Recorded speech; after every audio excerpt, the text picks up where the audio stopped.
You know, Army, it was the single most fulfilling thing I've ever done. You know, it's amazing. Somebody as busy as you, a star, could find time to do something like this. Well, when it comes to helping, you know, I always try to make time. Say, did anybody get any photos? I'd love to have this in tomorrow's column. It's a great idea. Listen, talk to my publicity people. They've got glossies they'll never use. Great. Okay? Thanks, Darren. Thanks, Army. Thank Good you. luck to you. Bye. All right, bye-bye. Wish he'd leave me alone. What a jerk. Places, everyone! What would you like to do with this? Give it to Joyce. Hey, welcome back, Darren. See you again? How was your vacation? How are you?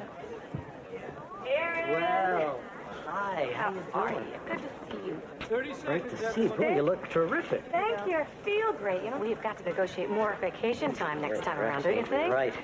How's Jack and the kids? They're good. They're good. Maddie got a cold, of course, the first day out. Really? She's still struggling with that, but everybody's fine. Sounds like little Maddie needs some of my special cookies. She loves those. That would be so sweet. You know, I think she gets sick just so you'll bake some for her. Oh, really? How was your vacation? Yeah, good. Well, you know me. I like to putter around the house. You do? I'm the best at puttering. Nobody putters like you. Third horses. Take a hike, everybody. Thank you. 10 seconds there. Have a good show. Got it, Tom. Thanks. February sweeps, Darren. Come on, those Nielsen families are watching. Let's get.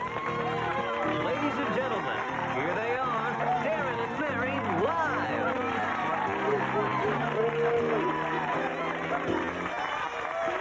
Thanks so much. It's just great to be back, everybody. Did you miss us? Thank you. Well, we were gone, but for them, we were still here. Oh, my gosh. You know, suddenly I need another vacation. They were watching our reruns, right? Right. And I was watching us on reruns, Yeah. unfortunately. What was I doing with my hair? What was I thinking? Yeah, right. It's a question I ask myself every day. Yes. But when you were home admiring your old hairdos, I was out building homes for low-income families. The man is a saint.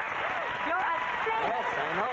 Ladies, you're going to love this. I actually survived the fabulous tone-up spa out in Tucson. But I'm not, wait, excuse me, I'm not finished. And it happened to be one of the most deeply rewarding, satisfying experiences of my life. And your Nobel Prize is in the mail, okay? Can I get on with this? Let me tell you about the training. It was 7 hours of hell. I had to climb. I had to run. I had to leap tall buildings in a single bound. I'm telling you, Darren, the Navy SEALs do not train this hard. It's unbelievable. That is the difference between us. What? She indulges herself. I choose to give back. And so do I. 2 inches off the waist. Oh, Get 'em over there.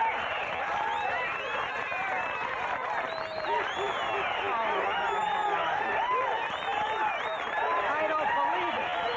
Her waist is getting an ovation. And you expect us to believe that you actually built this house? Please. Don't you mean you visited this house? You took a picture, a photo opportunity? And you expect us to believe that you actually sweated off those pounds? Yes. Don't you mean you had them surgically removed? Excuse me? Come on, her face is so tight you can play a drum solo on it.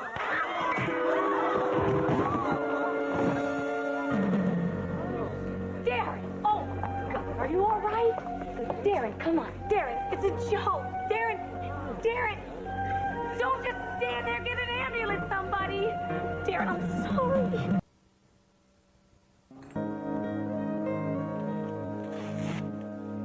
Well, the good news is you only have a mild concussion. Well, thank God. The bad news is your blood pressure is 160 over 100, my friend. Did I do that? Darren, I'm sorry. It's not your fault. I've dodged better punches than that.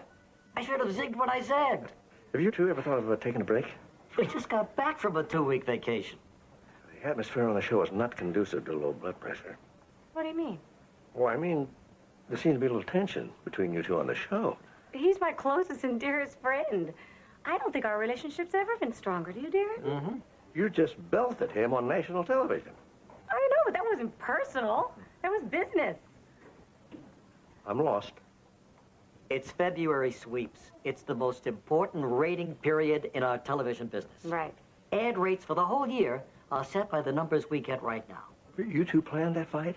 Of course we did. At the center of all great drama is conflict. Haven't you read Aristotle's Poetics? But you do a talk show. Yeah, but these days it's got to be shocking, provocative, unpredictable. Mm-hmm. These days nobody cares what Jay Leno says. They want to see hermaphrodite cheerleaders. Hermaphrodite. and the men who date them. Especially. But I thought the show was a hit. It is. For now, yes, but there are 8 new talk shows on television this season. They've given every out-of-work, has-been sitcom star in L.A. a sofa, a desk, and a studio audience. And these days, if you're going to survive in this business, you got to stand out somehow. And you think beating each other up's the way to do that? Either that or see some hermaphrodite cheerleaders. Hermaphrodites. See, he's feeling better already. Listen, I'm going back to the studio. I'll see you tomorrow. Thank you. Bye. I hope you're not thinking of going back to work tomorrow. It's either that or do it from the hospital room. Hey, that's got possibilities. I can show off my cuts, my bruises. Darren, you don't have any cuts and bruises. What you have is seriously high blood pressure. Okay. We'll do that another time. Yeah, when you're in intensive care recovering from a heart attack and a stroke. And that sounds pretty good, too. It's got drama. It's got pathos. Put it in for the May sweeps. I'll see. It gives me high blood pressure. I parked out back. Good. What kind of reaction did we get? Enough that would make me wish I was still skiing in Aspen. I got calls from all the trades. Entertainment Tonight sent a crew to the set, and there's probably 12 tabloid journalists staking out my car. Well, then we better make sure they get some good shots. And we'll be needing this, too. Thank you very much. And how about some bandages? Big ones. For what? For the ugly cuts and bruises on my face. Yeah, I don't see any. That's why we need the bandages. What they don't see, they'll imagine. Yeah, just asking you for a small favor. Who's it gonna hurt? Do you know who this is?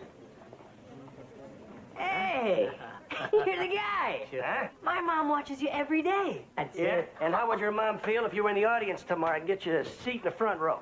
That'd be awesome. I'm gonna fix you right up. Good. Just pretend I've got a big ugly cut on my cheek. Yeah, you leave it to me, Mr. Povich. Oh, yeah. That's so good. Right there. There are reporters all over the studio. I think I even saw Barbara Walters. You know, if I thought we'd get this kind of attention, I would have decked Darren years ago. Oh, come on. You don't need to punch anybody to get noticed. Every time you walk down the street, 100 guys get whiplash trying to sneak a look. I love the kissing up. You're perfect for this business. But next time, don't be so wordy. God, you're gorgeous is enough. Ow! Ow! Sorry. Go get me a cappuccino, okay? At that place down the street. And make sure it's hot. Go. You're on the air in 10 minutes. Then shouldn't you be running?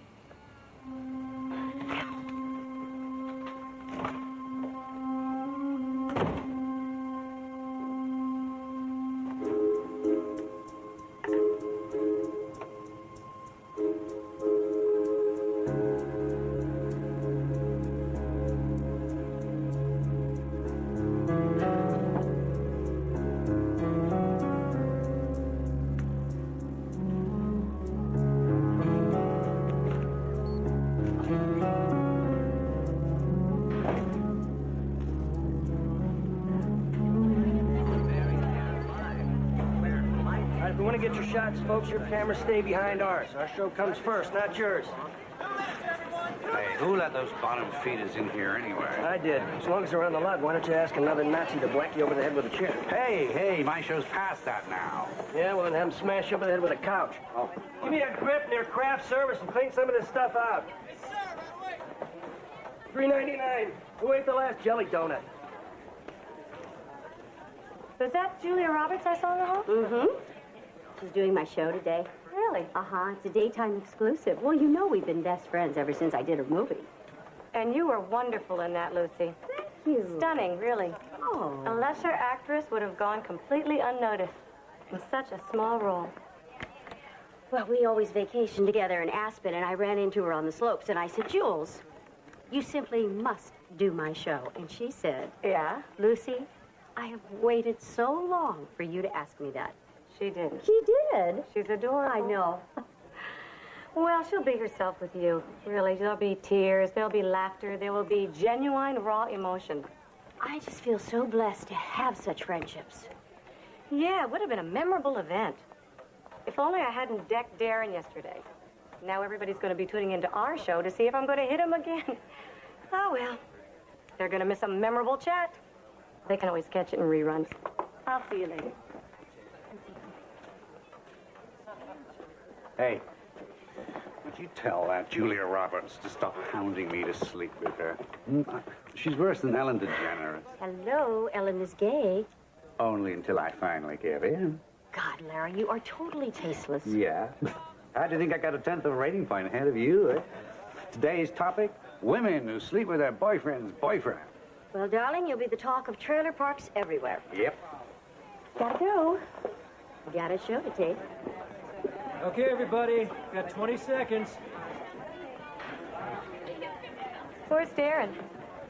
I don't know, but in 15 seconds we're going on with or without him. So saddle up. All right.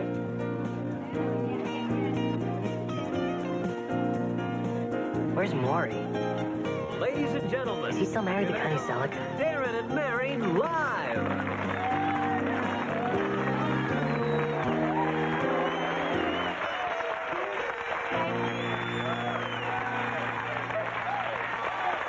Thank you. Thank you so much. Thank you so much.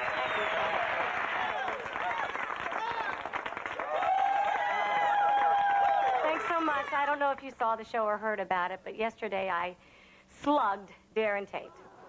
It was not my proudest moment, as you can imagine. Yes, he provoked me. Yes, he was rude to me. And yes, he offended me. But you know what? What I did was wrong, because violence is never the answer, and I'm really, really sorry. Thank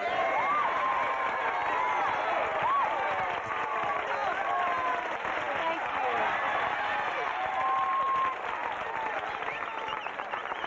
We have to talk these things over, right? If Darren and I have done anything well over the years, boy, can we talk. Can we talk?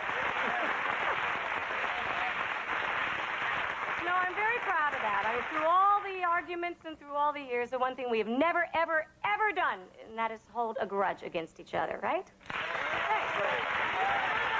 I think that's important. So let's put, there he is right now. Darren, come on over here. You deserve some of this, too. Give me a hug. Hug this.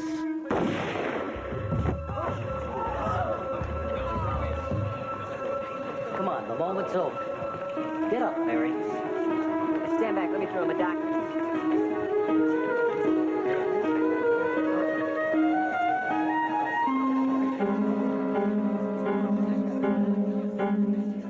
Could put the gun away. She's dead.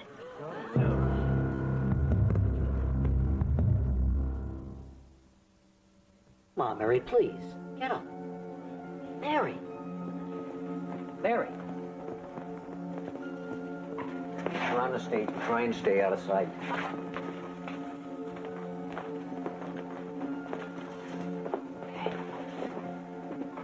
I don't think he's any danger to anybody but himself. He looks like he's in shock. Who are you? I'm Darren's doctor. Takes me 6 months to get an office visit with my doctor, and you show up at his workplace on a whim? No, because your feed was picked up by every television station in Los Angeles. Every station. How about the networks? The networks have it yet? I won't have that man's grief turned into a ratings event. Tom, I've been toying with an idea kind of like this. We get a couple of rival gang members on the show, and then accidentally we unplug the metal detector. What do you think? Get him out of here. Talking about what? Who? What's the problem? Hey, okay, guys, and what's the suit, all right? Ah. Darren? Stand back, Mark. This thing's got real bullets in it. Kind of assumed that. I didn't. You thought you were shooting blanks? It's supposed to be blanks. Mary loaded the gun herself this morning and left it for me in her dressing room. Mary did? Sure, look, this is her gun. But this whole thing was a rating stunt? You were going to pretend to kill her?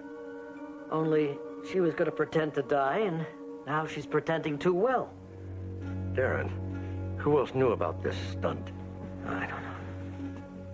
Tom pitched it to us. He thought it was a great idea. That should have told us something right there. Blanks I thought was a great idea. Real bullets never came up in the meeting. Darren, let me help you. Mark, look, she was my partner. I loved her. Now I've killed her. It was a tragic accident. Darren, you know how she felt about you. You think she could rest knowing that you were suffering because of an accident? Give me the gun.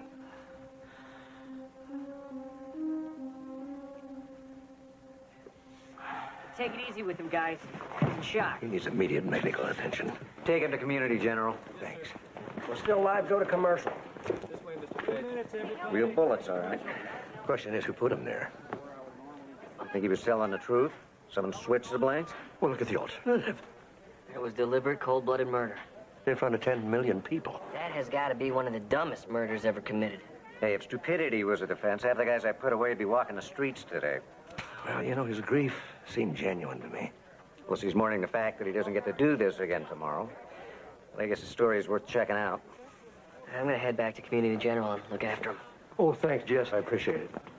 Back from commercial in 15. What do you mean, back from commercial? I got nobody to come back to. Excuse me. You know who might have had access to Mary's dressing room? You're kidding, right? No, I think it might help Darren. In 5 seconds, I'm going to be broadcasting an empty stage live across the country. I don't think you have to worry about that. 1. And we're back. Our long national nightmare is over at last. Darren Tate is getting the help he needs. And now is a time for healing. For you, for me, and for Julia Roberts, who is going to be my guest on a very special show. And go to commercial. What was it you wanted? So this is the only way in and out of the dressing room? That's right. Only people with this card would have access to Mary's dressing room. How many card keys are there? Obviously, on-air talent has them. I've got one. Security guards, cleaning crew, Mary's assistant, Freddie, of course. There's a couple dozen, give or take. But the system keeps a record of which key is used at what time. I'm going to need to see the records for this morning. All right, I'll go get them. Mary's dressing room's first door on the left.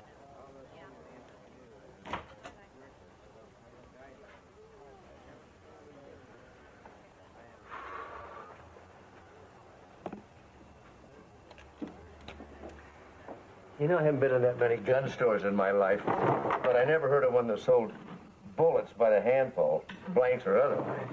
Yeah, if she loaded it in here, there should be a partially filled box of shells. I don't see one. Maybe she brought it in loaded. Well, would you want to take the chance of being caught with a loaded gun in your car? No, I wouldn't, but I wouldn't arrange to have myself shot on national TV either. Also, search her house. Well, this is interesting. What'd you find? Absolutely nothing. Oh, yeah, that's mighty interesting. Well, everything's been erased off this hard drive, including the operating system. I'll take it back to the lab. Maybe the computer geeks can retrieve something. I don't know if this is going to help you much. The show started at 11 o'clock. Darren Tate entered the dressing area at 11:02, left at 11:06. Just enough time to go in there and get the gun and go on stage. Last person in the dressing area before us was Freddie Myers at 11:45. Who's he? Mary's personal assistant. No, she was already dead by then. Too late to be interested in a cup of coffee. Only other person in here this morning was Mary Montgomery. She was in twice, once at 8:23 and again at 10:56. Wait a minute. Are you sure about that second time? That's what it says here. Why? Because Mary couldn't have been here at 10:56. It was right before her show. She was on the set doing a live promo.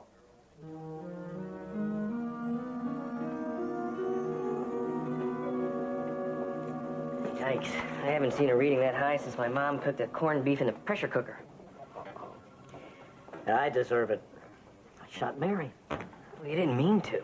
No, I didn't mean to, but I picked up the gun, I aimed it at her, I pulled the trigger. No, I'm totally innocent. Now, do you have any idea who might have switched those blanks with real bullets? Everybody loved Mary. You know, except maybe Larry Duggan. Yeah, I heard him screaming at her last night.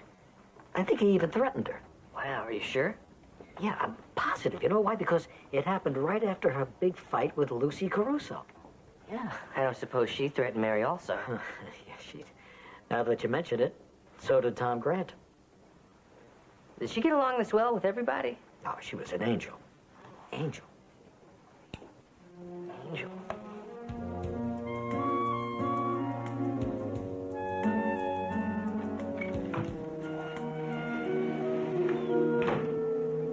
Hi, you Merle. Yeah, I got the report on the gun that killed Mary Montgomery. Oh, good. 38 caliber, made by Miami Munitions in Florida, sold to. No fingerprints on the bullets. Why would he wipe his fingerprints off the bullets? Erase any connection between him and the gun, I guess. Well, it'd make a lot more sense if he hadn't killed her in front of 10 million people. Or if someone else switched the bullets. Undoubtedly the same person that stole Mary's card key. Wasn't in her purse or on her body. Yeah, I just know that something in that laptop's going to be a lot of help. You talked to the computer guy? Yeah, they're working on it. They're going to call me here. We also have an APB out on Freddie Myers. He was Mary's personal assistant. He was in the room after she died. Maybe he erased her hard drive right after he erased her. Oh, good. Let me know as soon as you find out. You know, I so rarely express my appreciation to you for all the things you do for me. I'm going to make you a nice steak lunch. I appreciate that. Thanks. Bread on the inside, black on the outside. Right on.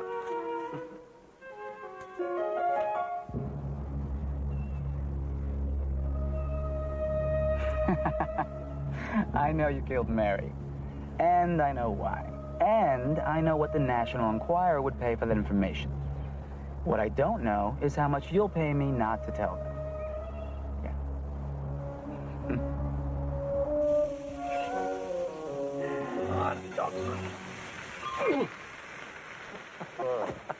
Well, I got more. It's burned anyway.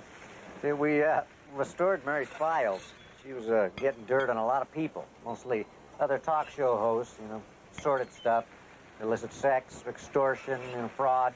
Sounds like a regular afternoon of daytime TV. She was so nice on the show.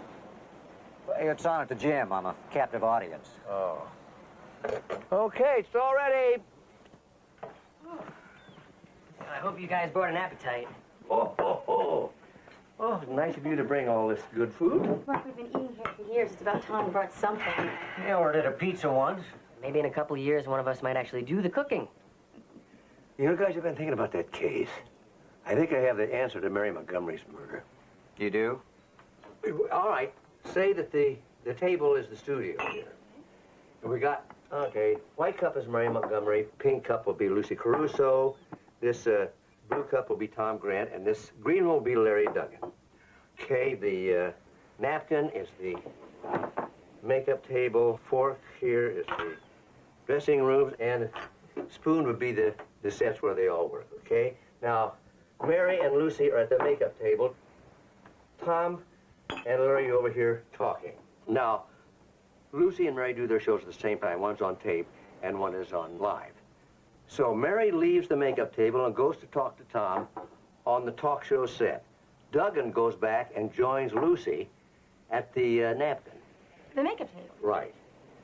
Now, none of them had the time to have stolen Mary's card, gone in and switched the bullets in the fork and made it back to the spoon. The dressing rooms and the sets. That's right. So then Darren is guilty, right? Well, I'm saying that our lunch right here proves his innocence because I made the steaks, you made the potato salad, and you made the coleslaw. Well, now, is it going to ruin your theory if we tell you that we got this at the deli? No, I'm just saying we all contributed something, and not one of them could have framed Darren all by themselves. So if we just assume Darren's innocence, there's only one logical explanation.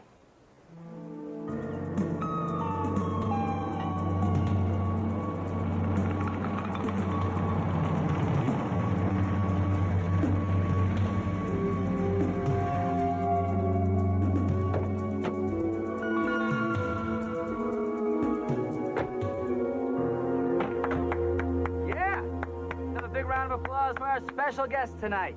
Can we just get this over with? Oh, you mean no gloating? No one-liners? No explanations of how I brilliantly figured out your plan? Something like that. See, you've got no sense of what makes good television. No wonder Larry Duggan's kicking your butt in the ratings. Oh, gee. Thanks, Freddie. Yeah, that really means something coming from a guy like you. Oh, Freddie, what's wrong?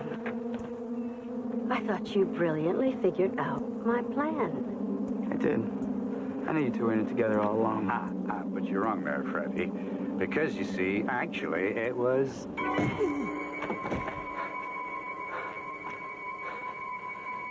All three of us.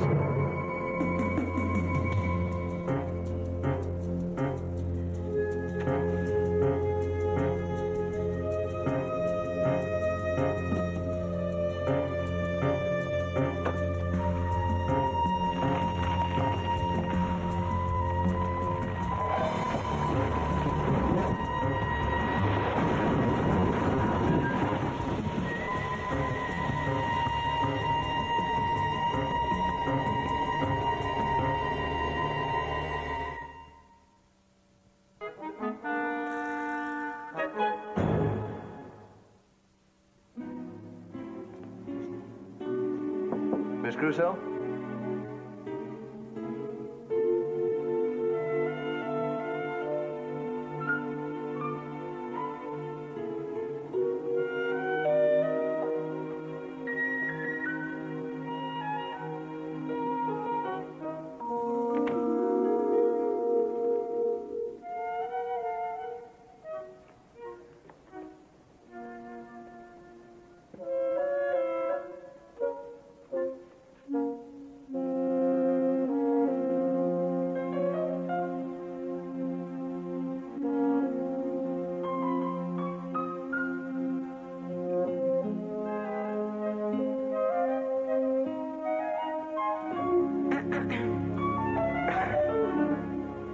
Good look on you. I'm sorry. There's something about wigs. They're like hats. You see them, you gotta try them on. Don't try to ingratiate yourself with me. I'm grieving. Oh, I'm sorry. I had no idea. Uh-huh. You just snuck past security. Show up at my makeup table just to try on my wigs? If you want an interview, you're going to have to wait until I'm done mourning my dear friend. And then you'll have to wait your turn. Well, I'm not a reporter. I'm a doctor. Oh, you sweet thing, you shouldn't have. I didn't. You know, Deborah is so devoted to me that if I show the slightest discomfort, she overreacts and calls the paramedics. Well, what is wrong? My foot. It feels like I impaled it on a railroad spike. Well, want me to have a look at it? Yes, please. Well, thank you. Fluff, I go on in 5 minutes. I don't want Jane Seymour to think I have flat hair. No, this is nothing serious. It looks like you've got a little splinter in there. Do you have a pair of tweezers? Oh, yeah. This isn't going to hurt, is it? No. Okay. Just take a second. Gentle. Oh, still.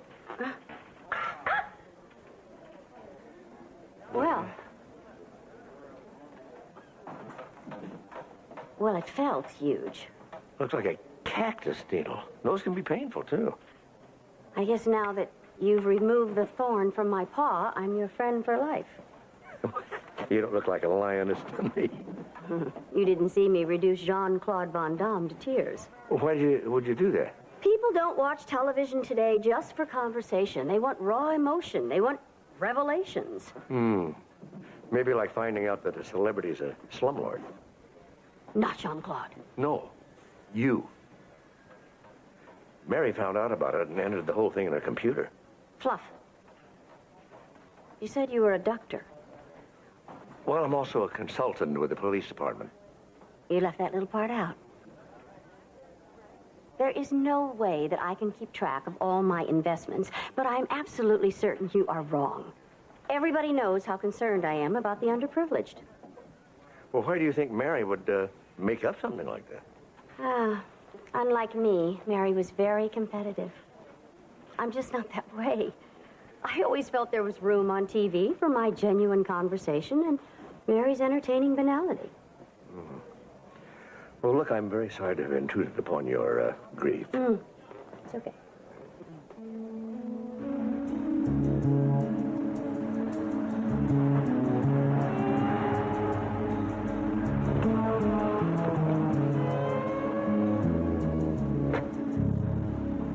Come to watch Larry's show, Detective?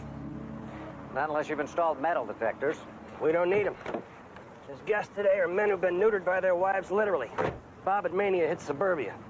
Real cutting-edge TV, huh? How much did their agents pay you to book them?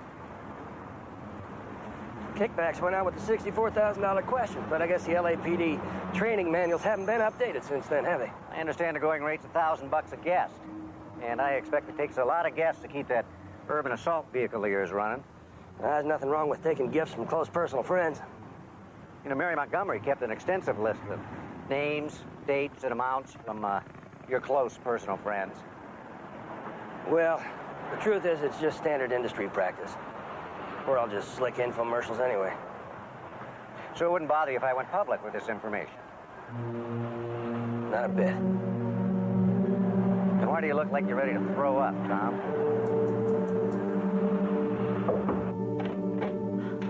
Sorry, I'm late for our appointment. Come on in.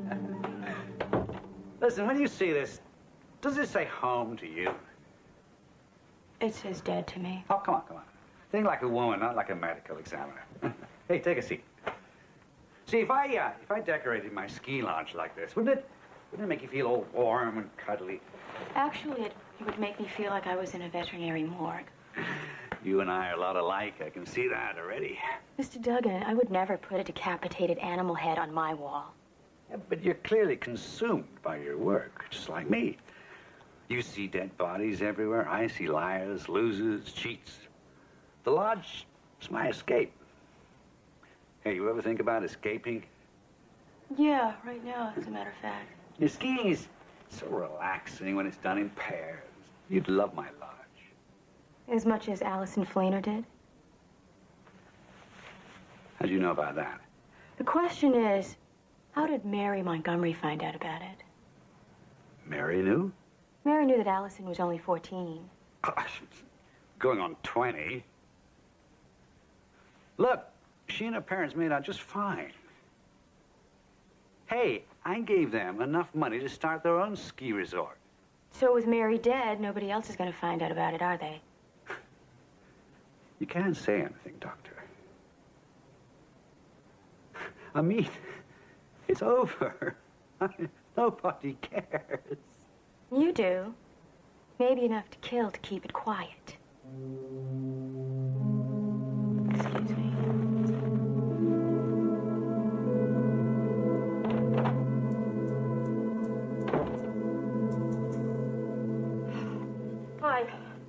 I thought I'd like skiing, but if it involves moose heads, count me out. What is Larry Duggan, a taxidermist? His office is filled with dead animals.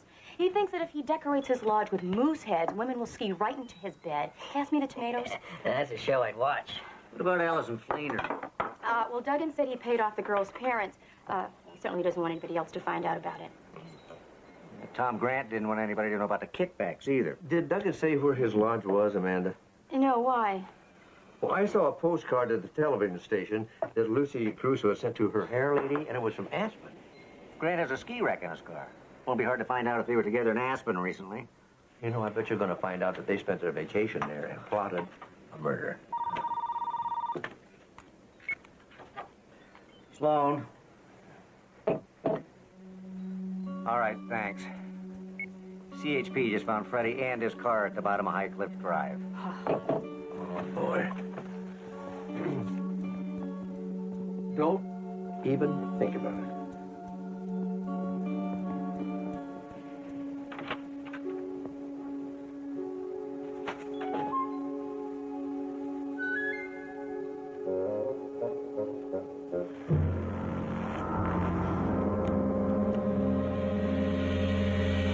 I don't think I have to tell you.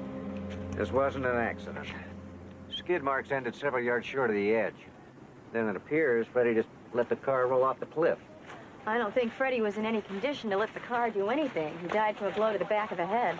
Despite the fact that his well-padded headrest was properly positioned. So the question would be, how did Freddie really die? Well, you bring up a thorny issue. You know, these are coastal prickly pear cactus. They hardly ever see them growing any farther inland than this. And that's important because? Because this morning I removed a cactus thorn from Lucy Crusoe's foot and a yellowish one just like these. Well, Mr. Myers was at least 6 feet tall, 180, 190 pounds. Lucy wouldn't even come up to his chin. And ruling out drugs and poison, which Lucy would be too smart to use, I don't see how she possibly could have killed Freddie by herself. Much less manhandled him into the Explorer. No, she couldn't have done it alone. She had to have help. Specifically, Larry Duggan and Tom Grant. But why? What did the three of them have against Freddie? Maybe wanted to replace Mary. As a talk show host? It's a blackmailer. There's one problem with your theory, Dad. I just don't see Freddie being dumb enough to walk into a room with his three victims. Oh, I don't think he was. Lucy most likely lured him into a meeting. Or either Tom or Larry could have taken him out. Probably all three of them came through here and staged the accident. Nothing like teamwork. That's how they killed Mary. The whole key to Mary's murder was getting access to that purse in the makeup room. Well, if I remember my forks and spoons correctly, none of them had enough time to steal Mary's card key, switch the bullets, and then get back to where they were supposed to be on time. That's right. Lucy got the card key from Mary's purse at the makeup table. Then she slipped it to Larry, who went in and switched the bullets. Well, where's Tom Grant fit in? Well, he engineered the whole thing. He talked Mary and Darren into doing it. We have no real evidence, guys. And he's absolutely right. As long as they stick together, we can't prove a thing. Or can we? Steve, could you keep Freddie's death quiet for about a day? Sure. Why?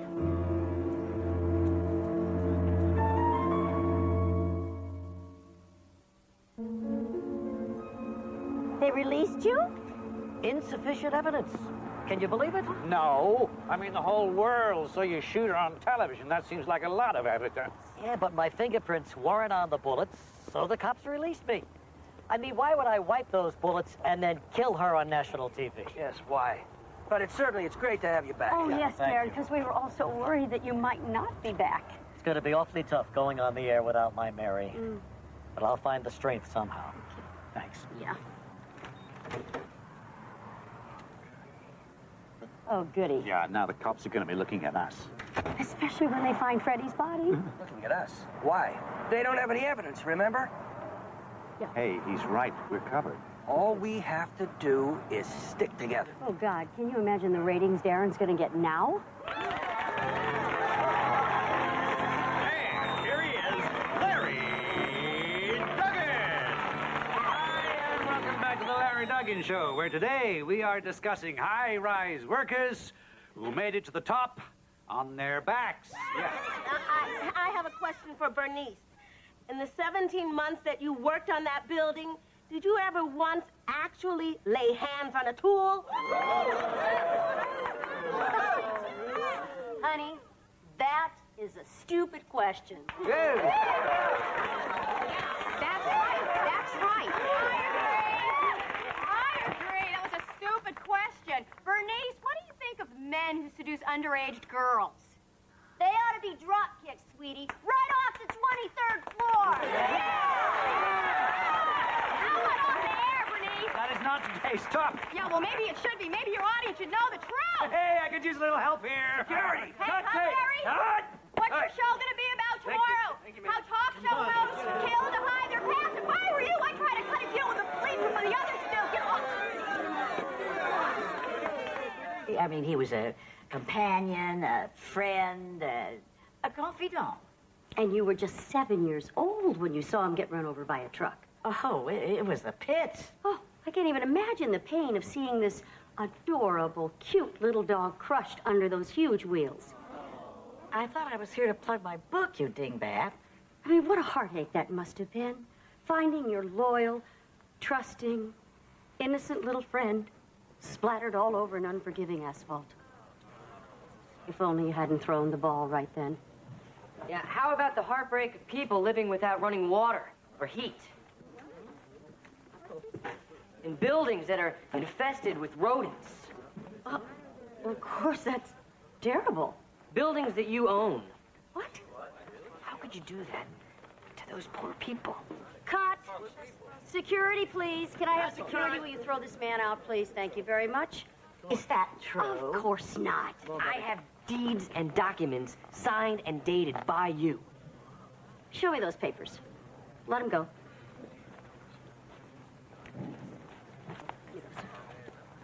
The police know everything. Whoever talks first could walk free.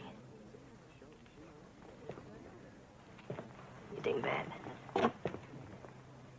Turn the cameras on, please. I want this taped. I want everyone to know the awful truth. You do? I want my audience, everyone, to know how I was used by a dishonest business manager who duped me into signing those papers. And that is the danger of investing your trust in the wrong person. Sloan knows. Sloan suspects. He doesn't know anything. Relax. No, he knows. I'm sure of it. He's probably on his way to the police now. We've got to do something, and fast. Lucy. I've got it. We'll kill him. Yes, we've already committed 2 murders. How many times can they execute us? And Sloan thinks we'll crack. Are you saying I'm cracking? No, I'm assuming that vein throbbing in your forehead is a fashion statement. You'll have something throbbing out of your forehead, just like Freddie. You're worrying Don't you- about nothing. If he had anything, we'd be in handcuffs. Oh. Yes, Cindy. The district attorney is returning your call on line 2. Tell him he's mistaken, thank you. Hey, What kind of a deal did you cut? You just couldn't wait to sell us out, could you? This is good. Let's all turn against each other exactly the way Dr. Sloan and his friends are hoping. Ha, can't you see? That's the point of his little stunts. So what do we do? Yeah, what do we do? Give him someone else to concentrate on. If we all stick together, he can't touch us.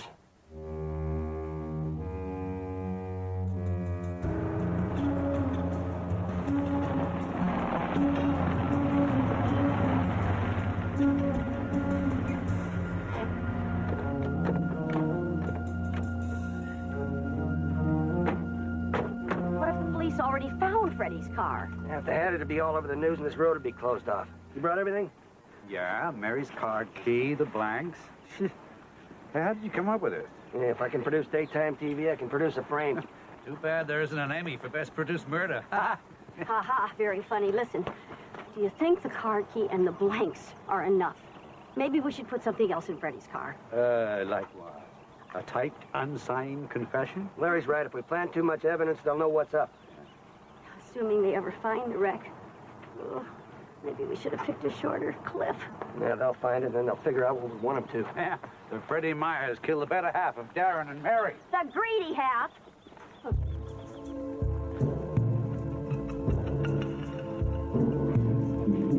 I'm getting ruined. We're not in this part together. It was very, very pretty. Very nice. Hey, by the way, it's so nice to know chivalry isn't dead. Thanks a lot for the help, Maybe you'll John. appreciate your nice warm soundscape. Hey, now, these are $800. Shut up. Please, Both of please. Next time I'm going to wear my $400. Wait.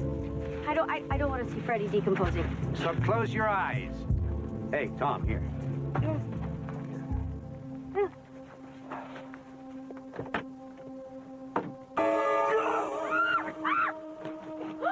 Afternoon, folks. Whoa! Great job, Tom. You produced us right in the deal. Let me. Dr. Sloan, this is what it looks like. We were just, trying to find our friend Freddie. Oh, right where the killers left him, huh? No, really. Dr. Sloan, you don't understand. We had a very strong bond with Freddie, honestly. Oh, nice say. What are you going to do next? Confess? They made me do it. Oh, that's just great. Hey, aren't you the one who said if we all stick together, they can't touch us? That's just what I was counting on. What? You were trying to turn us against each other. You can't deny that. That's why you released Darren and pulled all those stunts. Oh, come on, Tom. You're way too smart to fall for an old trick like that. No, besides, if we're really trying to split you apart, I like to think we've been more subtle about it. So you didn't want me to inform against the others? Well, it really wouldn't have done us much good. To get a conviction, we needed the physical evidence. We didn't know which one of you controlled it. So we wanted you to think we wanted you to turn on one another, which pretty much guaranteed you would try something together. Thank you for making our job a whole lot easier. Yeah, but wait, Dr. Sloan, really. I'll make I a am deal.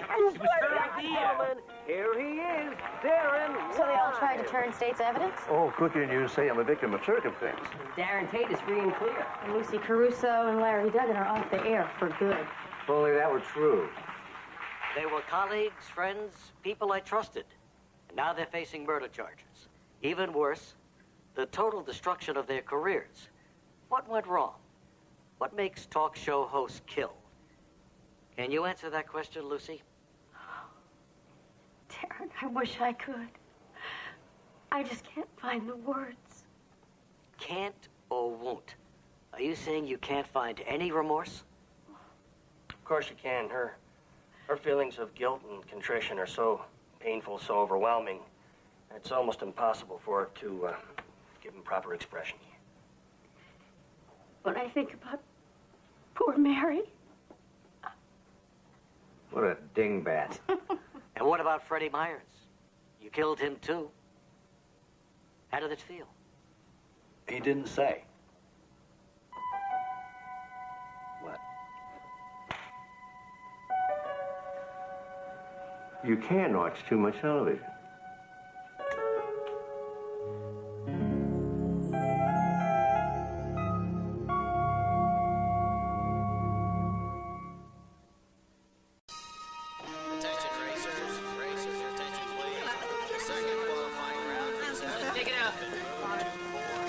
Jess.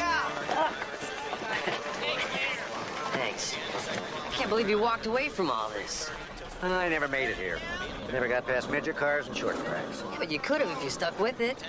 It was just all that excitement, big money, women, parties. It just wasn't for me, Jess.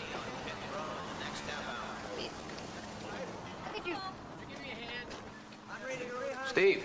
Hey, Eddie. Not like the old days, huh? No, not at all like the old days. Hey, Steve. That's Edgy for here today. Alan? My God, I haven't seen you since, The Alpina 300. I nearly wet my pants when you won that race. Well, you were what, 7 years old? Yeah, I've never forgotten it.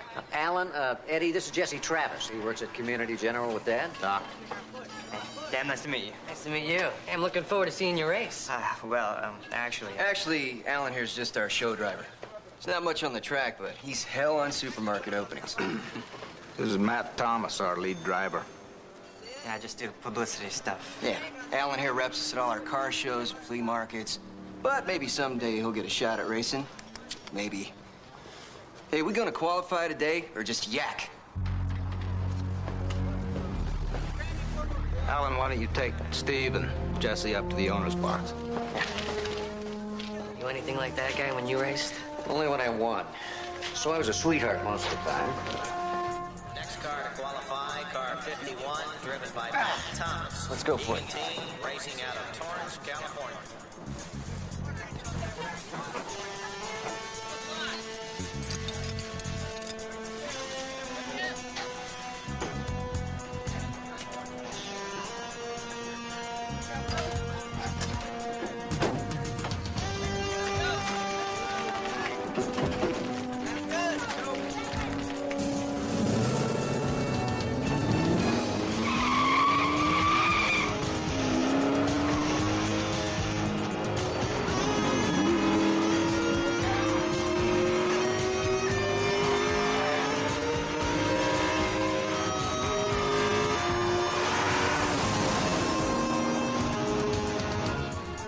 Cars. This is qualifying, Jess. Right now, it's just Thomas against the clock. But you're important.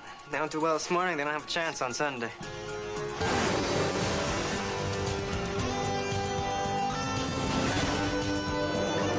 Drop the hammer on the straightaway, Thomas. I want that pole position. Take it easy, Eddie. You'll get it.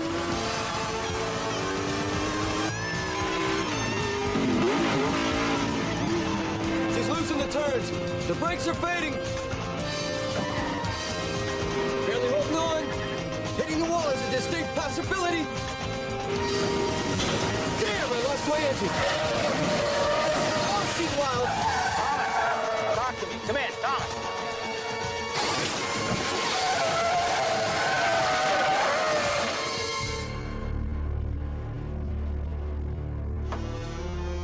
It's another reason I quit racing. Dr. Travis says there's no bone injury, just a little soft tissue damage. Your driver's going to be fine. But that is rotten luck about your engine. According to Eddie, they've had a lot of rotten luck lately. Tires, trannies, you name it, it's let us down. Could just get a break for a change. Eddie, I came as soon as I heard. How's Matt? Don't worry, Miss Egan. He's going to be fine. You know Marianne? I treated her husband a couple of years ago. Thrombophlebitis, wasn't it? Speaking of treatment, could I get an aspirin? This is your lucky day. We've got a sale on aspirin. Right this way. You know, Paul Egan and Egan Racing, I didn't make the connection. Paul loved the team, so I kept it on as a kind of memorial. However, if I'd known what I was getting myself into... Oh, I can imagine. You know, the happiest day of my life is when Steve said he gave up racing, but don't tell him I said that. Marianne, don't worry. Your driver's in very capable hands, really. Ouch! Ow! Hey. Where the hell did you get your license? One of those Caribbean diploma factories? Sorry. You know, there are no breaks, no muscle damage. I'd say your initial diagnosis of a mild sprain was right on target, Dr. Travis. Thanks. What are you, a bone specialist? I'm a pathologist. But like a coroner? Wow, what a shame. Such a pretty lady spending all her time with dead people. How about a live one tonight? I have a live one, thank you. Well, I'll say 2 years old and more energy than a... Why don't you get a babysitter? Come down to the race on Sunday as my guest. We can discuss energy. I can't drive Sunday. Yes, you can, if you're very careful.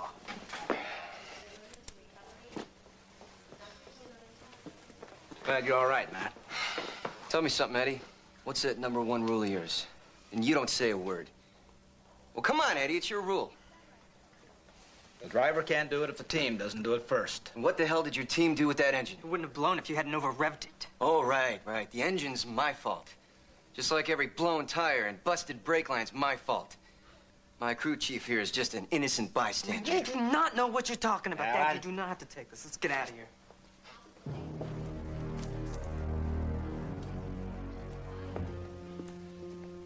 Hey, I am not the one wrecking this team. That's your new crew chief's job. You accusing Eddie of sabotaging your car? Well, if he did, and somebody did, that engine did not blow on its own. You're imagining things. We're just having some bad luck. Come on, Mrs. Egan. Every time I get in a car, somebody's trying to bury me.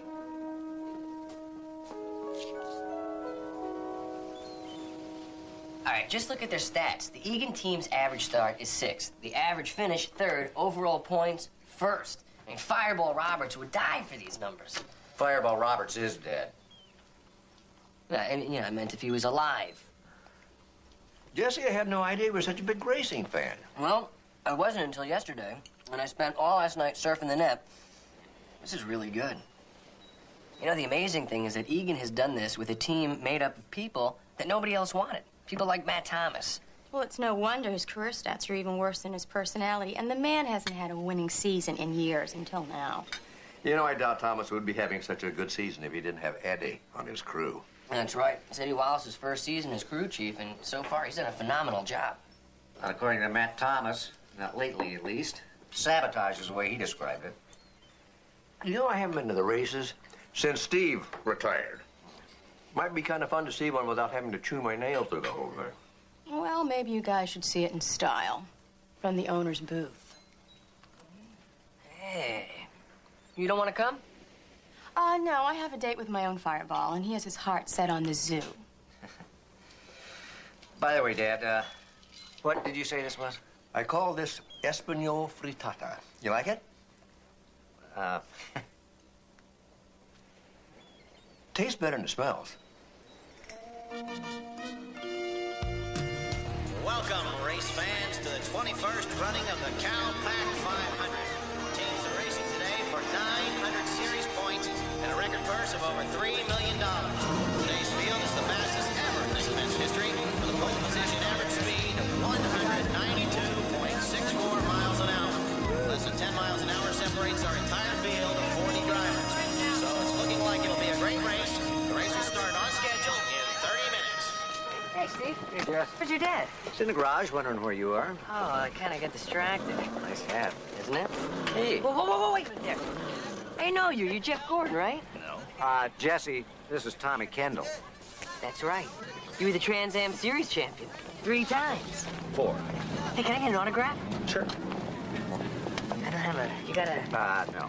Come on over to the garage. I'll sign a photo for you and see if we can't introduce you to Jeff Gordon. Yeah. Catch up with you later. I told you gotta be the right one.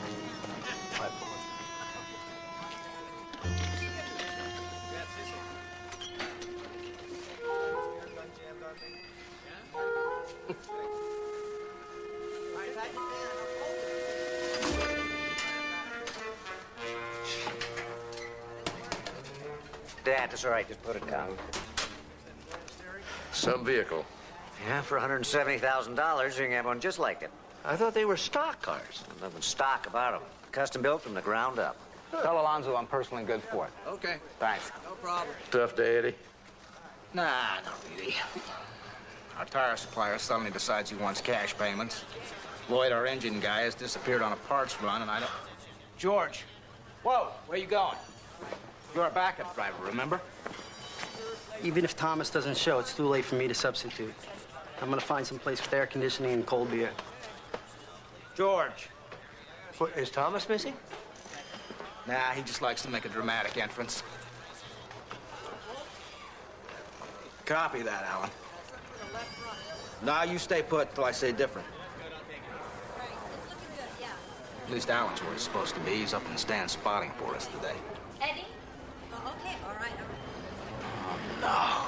Today, not an investment tour, not now. Eddie, this is Monsieur Lambert and Monsieur Dupre, and they're very interested in getting involved with the team. So, if you could just give us a minute or two. Yeah, I got all the time in the world. Bonjour. Bonjour. He said he liked the racing very much. He would like very much to be sponsor. French? Oh.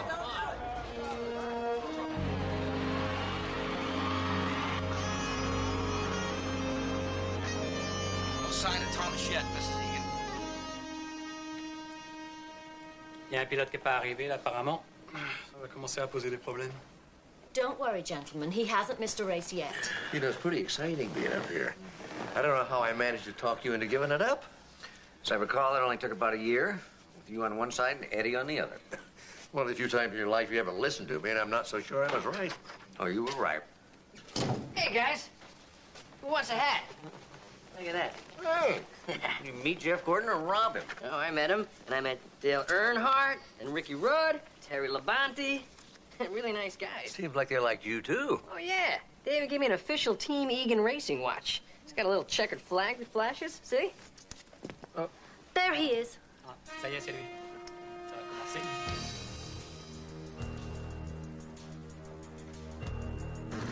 Cutting it kind of close, aren't you?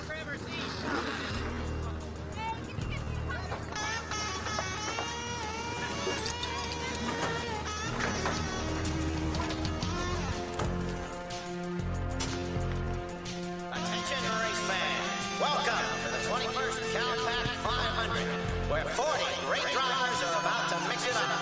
So why don't we just cut to the chase and say what you've all come to hear?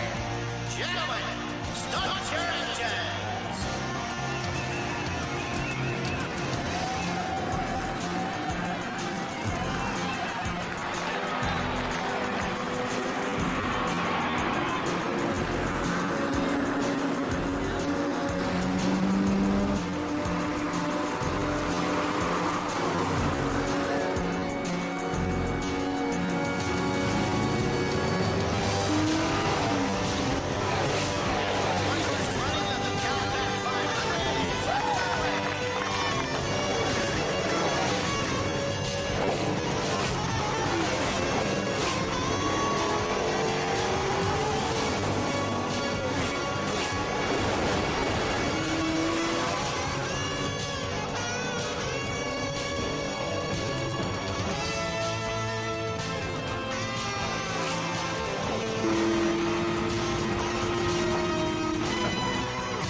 Come on in the pit. We'll slap on a hot set of 4. Looks like Matt Thomas in car 51 has a problem. He's headed into pit road.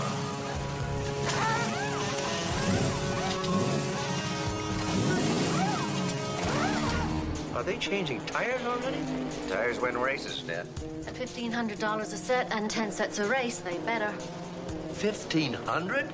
Oh, yeah. That must be some special tire. They even have their own heated room.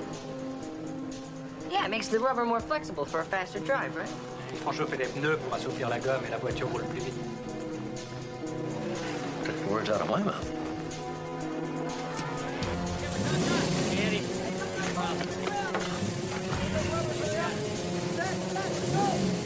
Change them all out.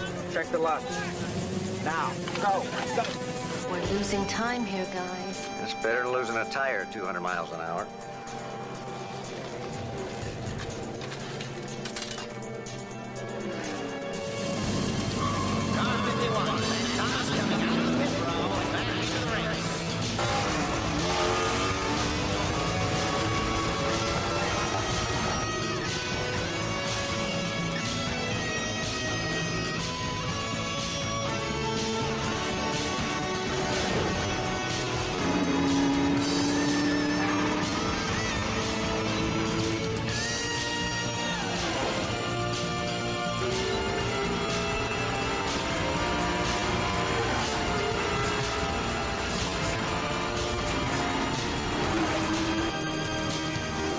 Heads up in the booth.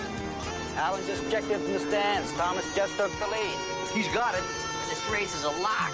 If you ignore the fact that he's still got 100 laps to go. Well, 99, really. We've got a crash in turn 3. 51. You get caught up in that? Take it easy, Eddie. He's okay. Thank goodness. The yellow flag is out. David Lane slammed into the wall in turn 3. The track is just about to clear, and the green flag is coming out. The Cadillac 500 is back underway.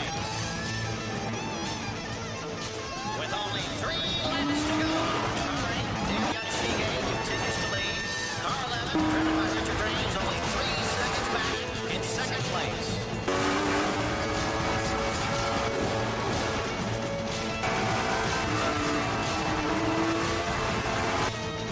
Matt Thomas passing and into second place. Matt Thomas, car 51, continuing his incredible run. Car 51 passes car 8 on the outside, and he's in first place. We're on the final lap with car 51 closing in on an easy win. It's car 51, Matt Thomas.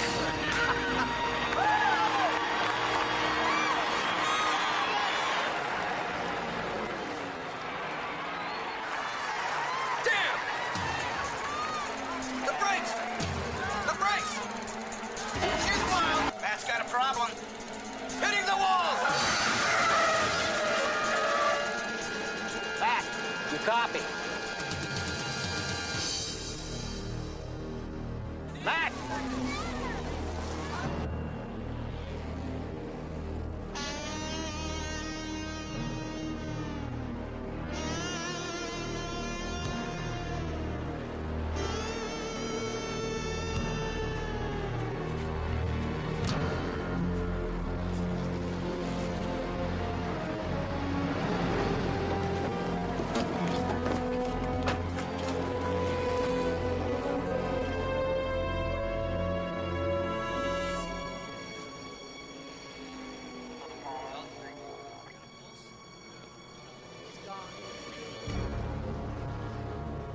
I just got the word, Mrs. Egan.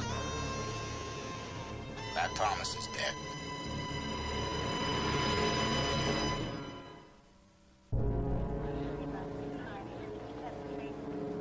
Looks like a cerebral hemorrhage due to a blow to the temple. How?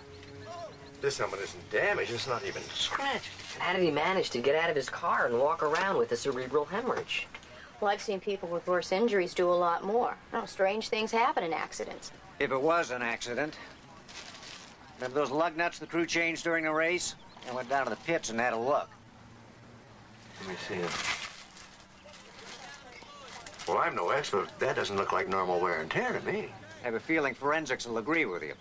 Maybe Thomas wasn't imagining things when he started yelling sabotage. But Eddie changed those lug nuts during the middle of the race. It couldn't have caused the accident. Well, the one who did the lug nuts may not have stopped right there. You know, I remember that Thomas did radio that his brakes were going out right before the crash.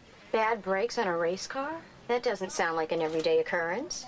Not unless you drive for the Egan team. This is definitely beginning to look like a homicide investigation. No one had anything to gain by hurting Matt Thomas. He's the one that made this season happen for us. Yeah, right. That what you think, Lloyd? Thinking's not a crime. Murder is. Hey, I get nothing out of this. Not like Halsey. He's got a shot at being lead driver now that Thomas is gone. Yeah, Lloyd, you get nothing. Except payback. What'd you tell the detective how Thomas had you busted from crew chief to grease monkey? Yeah, that turned out real good for the team, didn't it? Hey, what's that supposed to mean, huh? This car ran a hell of a lot better when I was chief. Yeah, if you count last is better. Why don't you get out of my face? All right, that's it. This conversation is over. I'm impounding this car pending further investigation. And the first one that objects will also be impounded. Straight into county jail.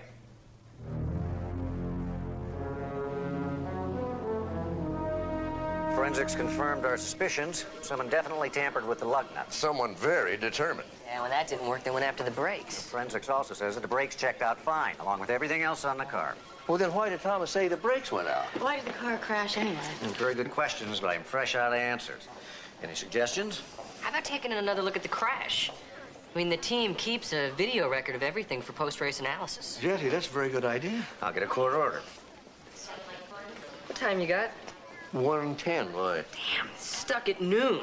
Supposed to be Mrs. Matthews' bedside every hour. She sends out search parties.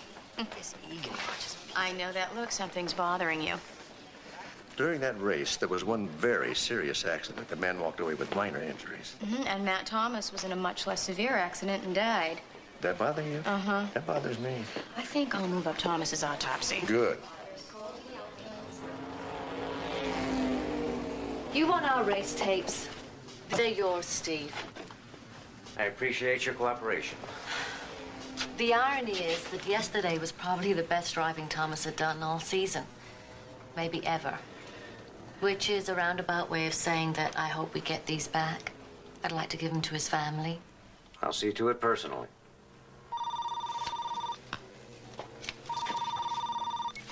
Marianne Egan. Yes, Senor Ramirez. Yes, it is a tragedy.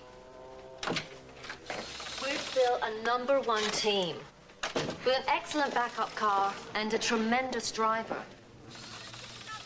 Oh, we'll be racing next week. Gracias. That is one nervous venture capitalist. He should be. We'll never be ready by Sunday. Not with that cop looking to cause us grief. Don't listen to him, Mrs. Egan. Steve's a fair guy. He'll treat us right. I'm sure he will. In any case, it's in the team's best interest to clear this up as quickly as possible. There's nothing to clear up. Matt Thomas was a loser. Reality finally caught up with him. I don't see what the big deal is. The big deal is making sure that Thomas's final reality didn't have any help.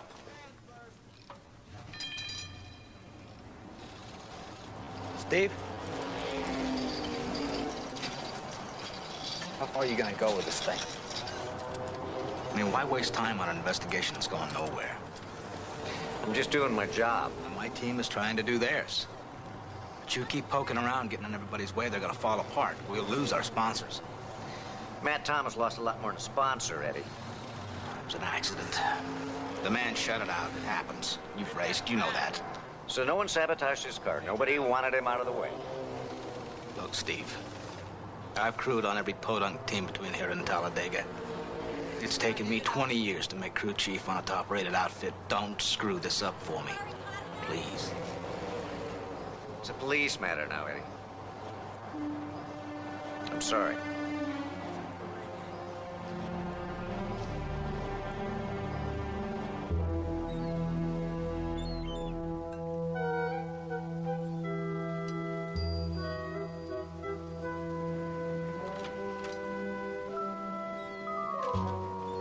Here's your autopsy report, Dr. Sloan, as requested. Amazing how that got done right at dinner time. We knew it was Turkish night. It is. Bon appetit. Anything interesting in this report? Well, as I suspected, the cause of death was from a cerebral hemorrhage. This is different. Ah, what is it? Uskamuru dalmasi. It's a baked mackerel with pine nuts and currants and a nice herb stuffing. Anyway, about that autopsy report, Well, given the time of death and the condition of the body, the liver temperature was a lot lower than I would have expected. 76.3 degrees. You're right, that's low. and that's a mystery. Not really. The liver never lies. And what is the liver saying? That Matt Thomas didn't die when we think he did. He was killed at least 3 hours before their race.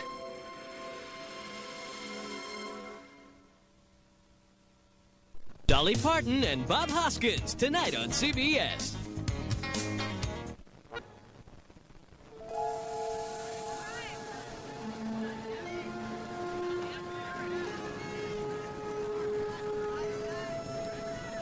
Okay. What do you see? Of course, Matt Thomas had a sprained arm. There's no way he could have climbed into the car like that. Okay, so now we know for sure imposter did the driving, but how do we know that he made the switch with Thomas's body and why? Well, I guess we know the answer to the why part, and that's to cover up a murder. And as for the how, he could have planted the body in the infield before the race. Right. And then slipped away in all that smoke and confusion after the wreck. Yeah, but he still had to fool Eddie and the entire pit crew. Well, the guy was wearing a helmet and a driving suit. I mean, there's no way anybody could have gotten a clear look at him. And he didn't show up at the pit till the last minute, so nobody had a chance to talk to him either. We did hear his voice come over the radio, but it could have been somebody who sounded like Thomas. Well, I've got kind of a theory about that, but right now I'm more concerned about what caused his death. Oh, you made a notation in there, Amanda, about Let me see. Yeah, here it is. About the body cavity having an abnormal amount of blood. Yes, there's a strong indication that for some reason the man's blood wasn't clotting properly. Well, could Thomas have had hemophilia? Well, that's not likely. The whole team had to take an annual physical. Well, then the internal bleeding may be the result of something artificial. Hey, maybe you should, Order a complete toxicology panel. I already did, and we should have the results soon. Right at dinner time, no doubt. Hey, that's right. It's Nepalese night tonight, huh? One of these days, I'm going to talk Dad into trying something truly radical, like burgers and fries. Anything show up in the infield? Besides bottle caps and dust, just this. An official Egan Racing watch with no usable prints. Well, according to my inventory, Thomas was wearing his watch. Well, the killer could have left it at the scene of the crime. Or anyone who has one. I mean, there's hundreds of these around the track. Well, at least it'll give me an excuse to go back out there and ask some more questions. And there were a lot of questions to ask. Like who took Thomas's place? Well, whoever it was, he drove one heck of a race. You know, that's another thing that bothers me. Why would anybody that good get involved in this? How about someone who really had something to gain? Like the team's backup driver. Halsey? Ridiculous. I've watched both him and Thomas race for years, and believe me, that was not George Halsey out there. What about Thomas? When was the last time you actually saw him? The night before the race, we discussed strategy after dinner. Now, if you'll excuse me, I've got an appointment. I just had one more question. I'm sorry. I'll replace it, but I can't refund your money. I just wanted to know if you'd seen it before. Detective, I've handed out dozens of those to the crew, our sponsors, racing officials, even my Uncle Harry. And when I get around to it, I'm going to sue the manufacturer. They're absolute junk.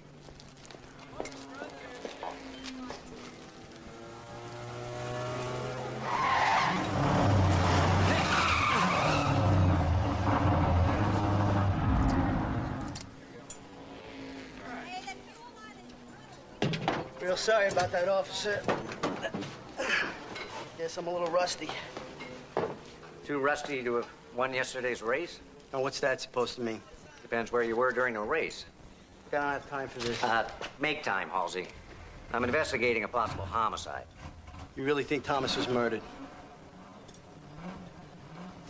Look, I don't want this to get around, but I was meeting with Leon Sanford. Sanford Shocks? Leon's starting a new team and wants me on his lead driver. I'll be sure to talk to Leon about that. You do that. While you're at it, you ought to check out Alan Wallace. How does Alan fit into this?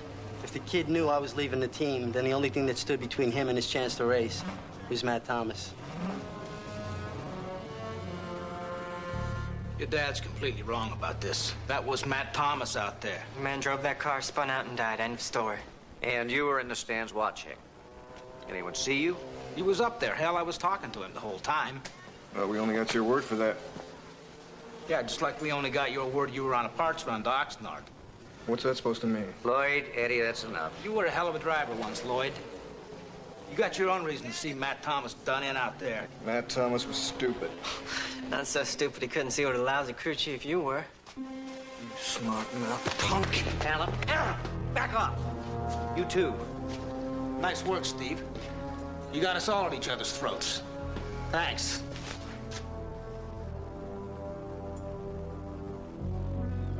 Damn! The brakes! The brakes! She's wild! Hitting the wall! Sounds like Thomas just before he crashed. It is Thomas, but that is not from the race. We edited this from the tapes of the qualifying lap that you and I saw. Listen to the original. The brakes! The brakes are fading! Barely holding on! Hitting the wall! It's a distinct possibility! Damn, I lost my engine! Oh, she's wild! So if the killer did the same thing before the race... He could have transmitted the edited phrases from the car. And fooled everyone into thinking they were hearing Thomas. What about the team watch? Did you get any leads from it? Not directly, but I've identified the three most likely suspects. Lloyd Nichols, George Halsey, and Alan Wallace.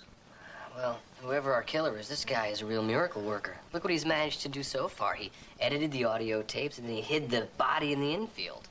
And he drove in Thomas's place, won the race, staged an accident, and switched places. All to cover up the fact that he had killed Thomas hours earlier. And let's not forget that somehow during all this, our killer managed to keep the body, outwardly at least, warm. Well, his fire suit would have provided some heat retention. But not enough to make a difference after several hours. Right. That's how they did it. Come on in the pit. Slap on a hot set of 4.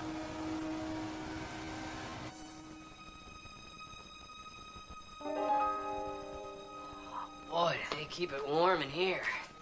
It's like an incubator. They don't keep it clean. Dad was right. Look. What do you want to bet that's Matt Thomas's blood? What are you doing here? Investigating a murder.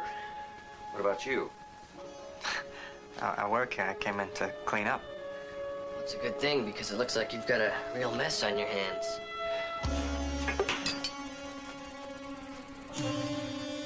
So how does it work, Alan? You bash us over the head and then hope it all goes away? Listen to him, son. It's over. Sorry.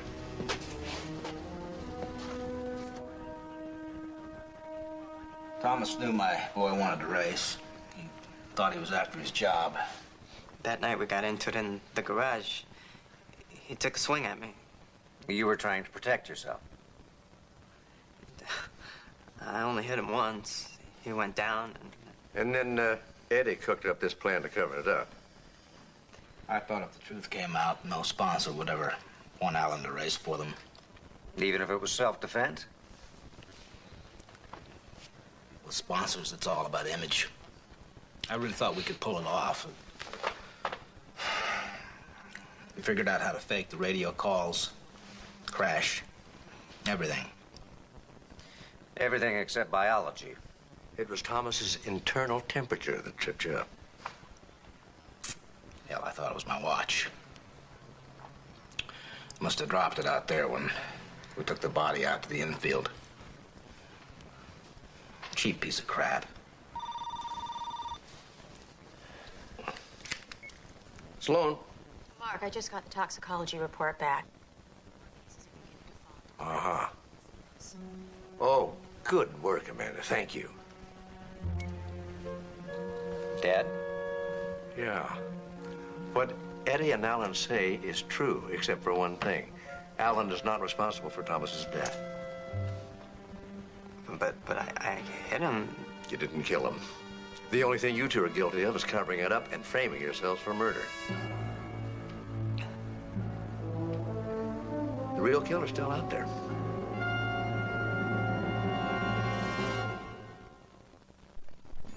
The toxicology report has lots of surprises. Full anticoagulation presented with a prothrombin time of 40 seconds, activity less than 10% INR of over 10. And in English, that would mean? Well, Thomas ingested a large dose of warfarin, a blood thinner. It's a standard treatment for phlebitis, which Matt Thomas did not have.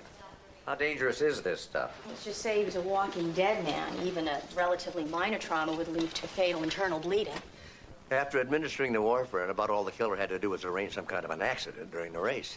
And it would look like the crash killed. Well, that explains the sabotaged lug nuts. Except the murderer wasn't anticipating that Thomas was going to get in a fight with Alan before the race began. Now, all we've got to do is figure out who had the motive, who had the opportunity, and who had the knowledge to sabotage that car and poison Thomas. Torque, 611. Oil pressure, 70 pounds. I asked if you could prove you were in Oxnard on Sunday. Hell yes.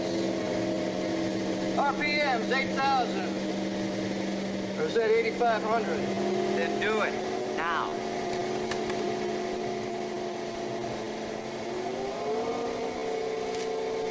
Gas, hotel, dinner, breakfast, all with a date and time stamp. Team rule. You gotta do that or you won't get reimbursed. 2 engines in 1 week. Are you trying to ruin me?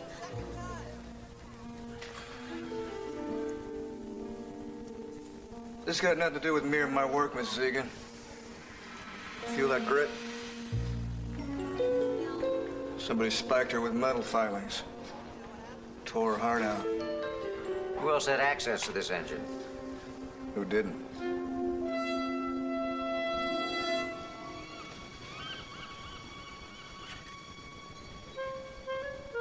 There's one thing consistent about this case. Everybody who had a motive to go after Thomas turns out to have an airtight alibi. You know, that could mean that Thomas was not the target. You mean the killer was after someone else? Or something else, a whole team. That would explain the sabotage continuing like that. But that doesn't make any sense. The team was about to go bankrupt. And why kill Thomas? You think the competition wanted to get rid of him that badly? I don't know the answer to any of those questions.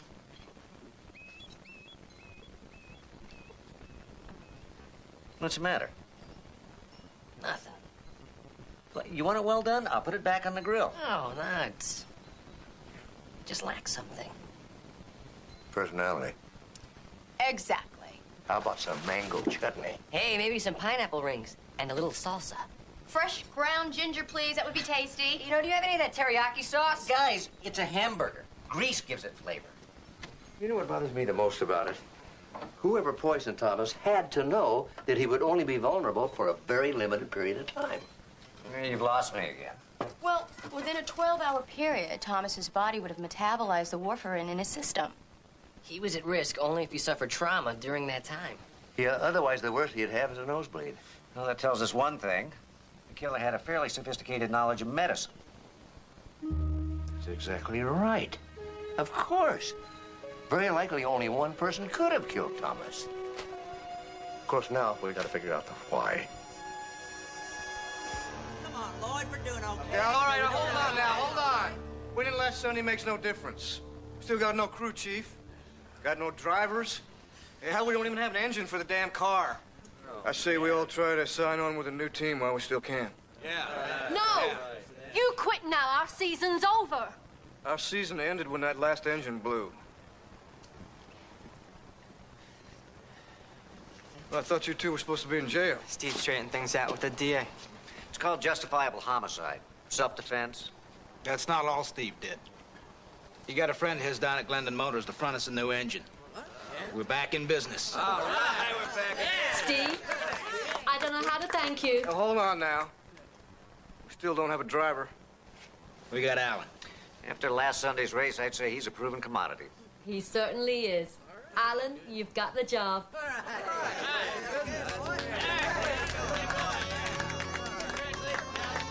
Welcome to the team, Alan.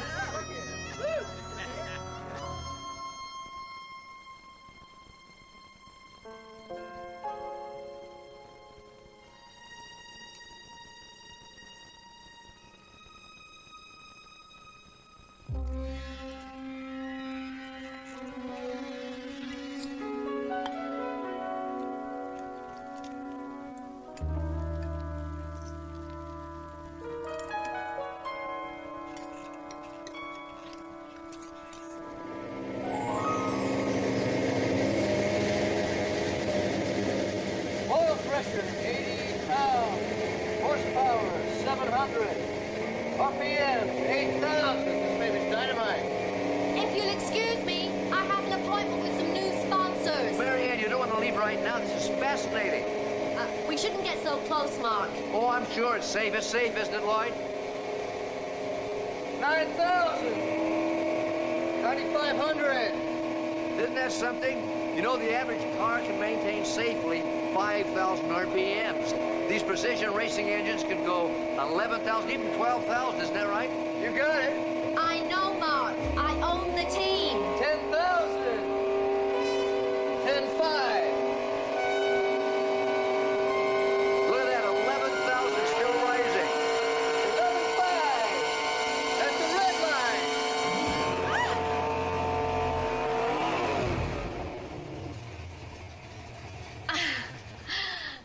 Sorry, guess I overreacted. Well, not if you were expecting the engine to blow up and pistons and rods go flying all over. Which isn't surprising since you sabotaged the engine yourself. Sabotage, which Eddie detected and repaired this morning early before anybody got to the track. It was you who was trying to wreck us. Your own team. Unfortunately, you didn't stop there. You murdered Matt Thomas. I don't have to listen to this. Hold it, lady. How can you say I killed Matt Thomas? It could have been anyone. Well, not just anyone would have known about warfarin and its side effects, which because of your husband's illness, you did. My husband died of a blood clot, Doctor. Matt Thomas died in a fist fight. No, Matt died of an overdose of warfarin. It's a blood thinner used to treat thrombophlebitis, the very disease that caused your husband to have a fatal blood clot. That's how you knew about the warfarin. You poisoned Matt by making his blood so thin that even the slightest little injury would have killed him. And to make sure he was injured, you sabotaged his car. Oh, right. That's how we owners get ahead. We sabotage our cars and kill our drivers. Your getting ahead is exactly what killed Matt. I had Steve check your finances. That's an invasion of privacy. That's a murder investigation. And I found out, except for the team, your cash flow is all negative. You were covering your losses with money you raised for Egan Racing. Only you got greedy. You, oversold your shares in the team to every investor you could round up. Okay. I needed money. A lot of it. I couldn't afford to write this team off as a hobby, but I... What you couldn't afford was to have a winning season. Your investors would have expected a return on their money. You know, it's really ironic that Matt Thomas died because he was having the best season of his career.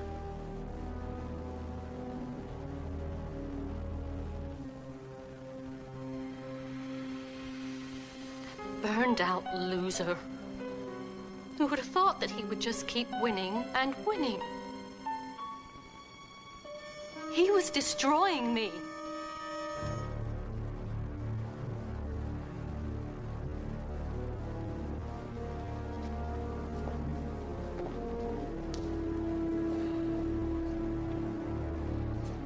We owe you guys. If there's ever anything we can do.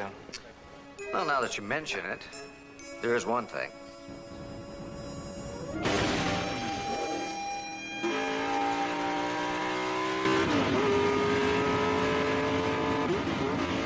He's going really fast. Relax. You slide into those turns like a pro. All right, we're all impressed, 51. Now drop the hammer and arrow to the stripe.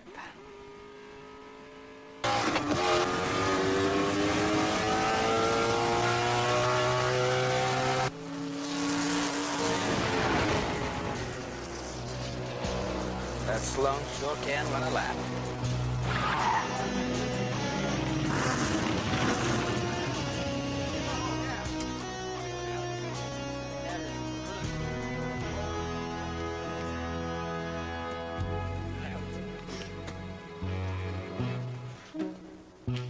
So how'd it go, Dad? You know, for years I've wondered what you saw in car racing. Now, I'm more mystified than ever. You know something? There is no padding in that seat at all. I think a couple of my fillings vibrated loose. Come on, I'll buy you an ice cream. Okay. So when are you gonna head back out in the track? As soon as we eat the ice cream.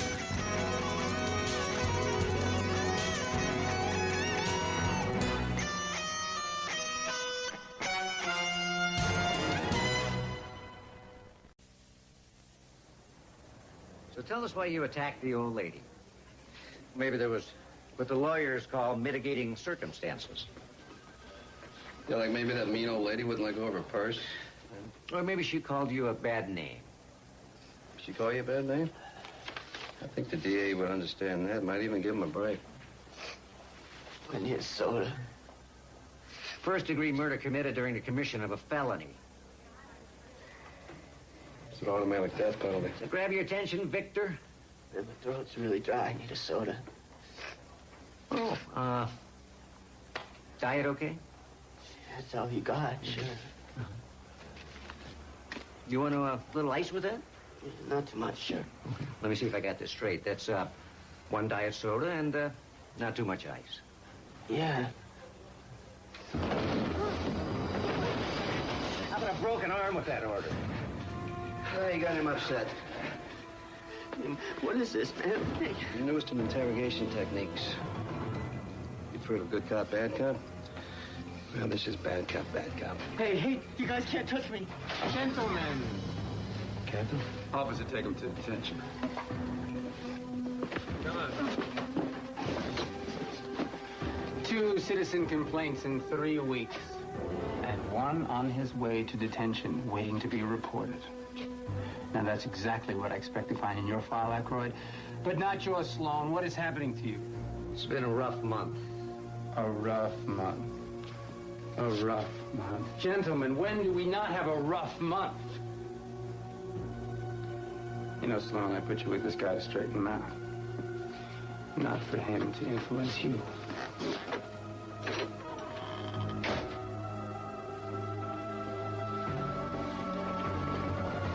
Last time he was on the street, the Kennedys ran D.C. He doesn't know what we're up against. He doesn't give a damn either.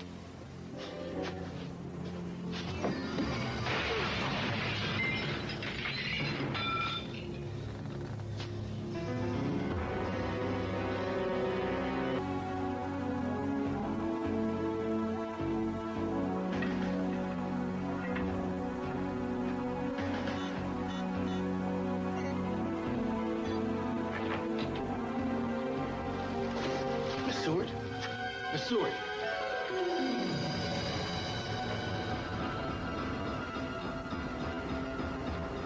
Is she dead? Did you see anything? I just came on duty. You stay here and secure the area. I'll call the police. All right.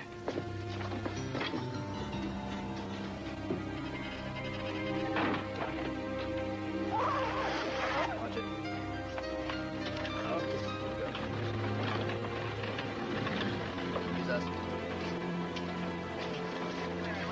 We know who she was? Marissa Seward, one of Computech's technicians. Apparently, cause of death was blunt force trauma to the head. What time do you think it was? 6 to 8 hours ago.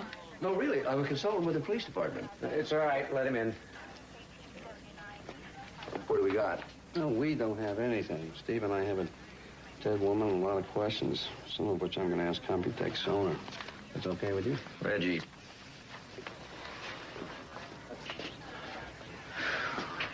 How did Steve end up with a guy like that? Oh, Reggie, Steve's old training officer. He's been having a little problem lately, and the department asked Steve to try to get him back on track. Nice assignment. Mr. Carver, I tell you, you sure got a lot of high-tech stuff in this room. What exactly do you people do in here? This was a clean room, a sterile environment where we recover and repair damaged hard drives. Temperature, humidity, and dust are all tightly controlled. Even the smallest particle can destroy sensitive information. Was Marissa Seward doing anything particularly important? Good question. I would never thought to ask that. We had a rush job. DBC Insurance is under investigation for money laundering. So when the company deliberately crashed their hard drives, the Justice Department hired us to resurrect the information. Where are the DBC discs? Still on Marissa's workbench. Tell me about your security system. Well, for entry and exit, a right thumb must be placed on the scanner, which checks both print and pulse. What happens if one of your employees has a gun put to his head? Nothing. If the pulse of an authorized entity is outside a specified range, the mechanism will not engage. Does the security log show anybody entering or leaving the room besides Marissa during the night? Doc, we're trying to work here, please. I'm sorry. Sorry.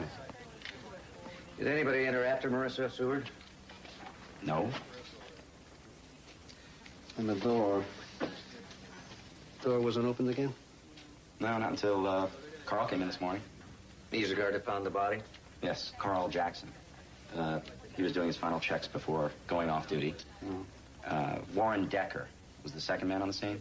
He was Carl's relief officer. You know, this is a magnetic screwdriver. That's odd. Screwdriver's magnetized, Doc. We know that. Thank you. You don't want to have a magnetic anything around a computer. Anything magnetic will wipe the hard drives clean. Did you find the magnet? Not yet. Doc, I really think we've got the situation handled here. Well, I'm just trying to help. I know. But when we need your help, we'll ask for it, okay? That's enough, Reggie. Just back off. I don't know. Unless you got any more questions for Carver, I think we're done here.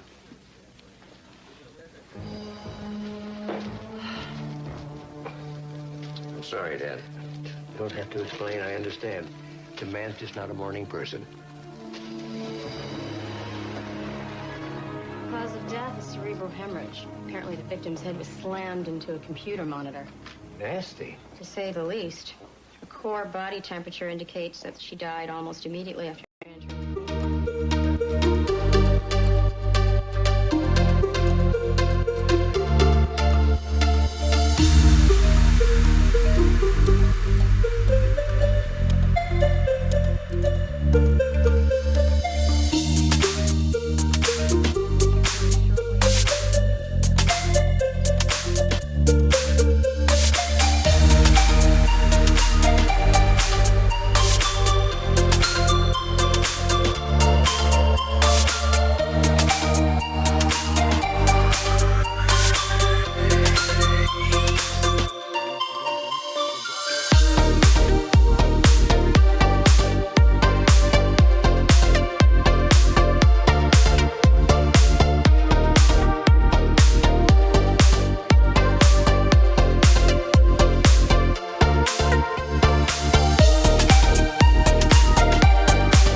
I'm approaching a clump of trees near the ranger station.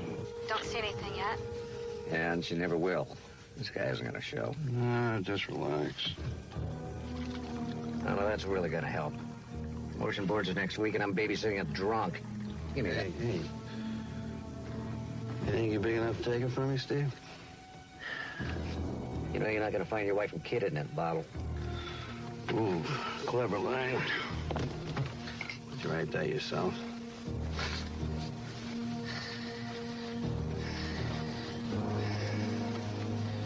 You have no idea what it's like to have your family walk out on you and disappear.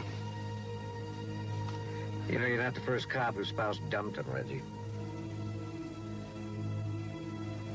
It's been a year, Reggie. Get over it. And past the ranger station and nearing the bathrooms. My wife didn't abandon me. Jack Sykes took Marcia, my daughter. He's got to been out there somewhere. Yeah, getting his revenge. There's only one problem with that, Reggie. You've got no proof. Well, why would I make it up? Well, maybe because you can't face facts. Like your wife left you and took your daughter with her.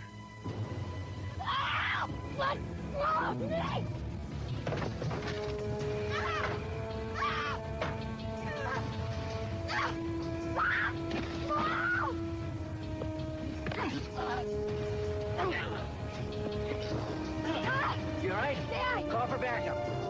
Officers need assistance. All units in now! Hold it!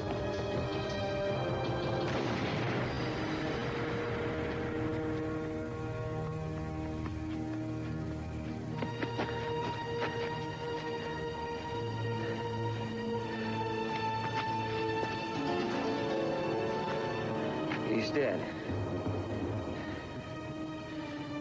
Thought he had a gun.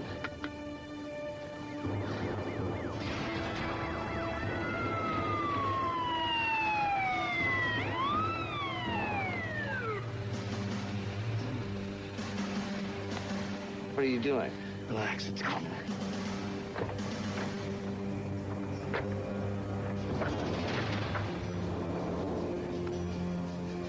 This way!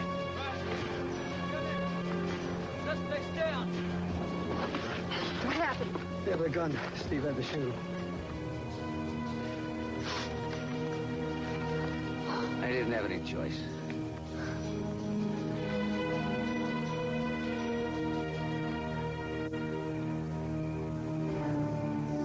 Let me understand how this went down. The suspect turned, pulled a gun out of his waistband, and Detective Sloan had no recourse but to defend himself and his fellow officers. Is that the story? Yes, sir. There was no other recourse, and that's the truth. There's not a word of truth in it. If I wanted fiction, I would go to the library.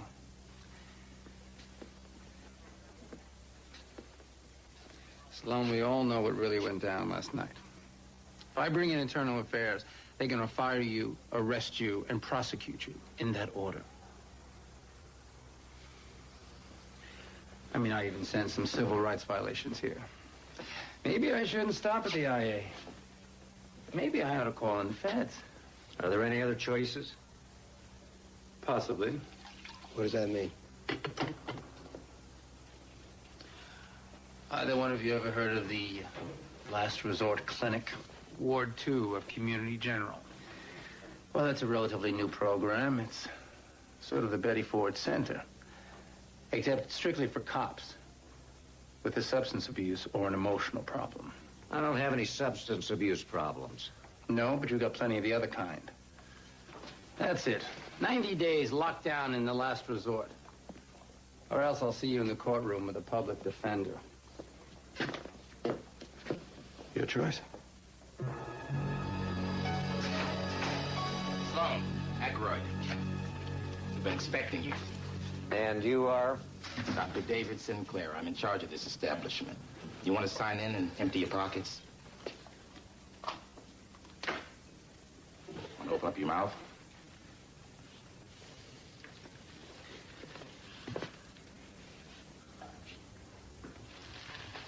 Never know what you're gonna find.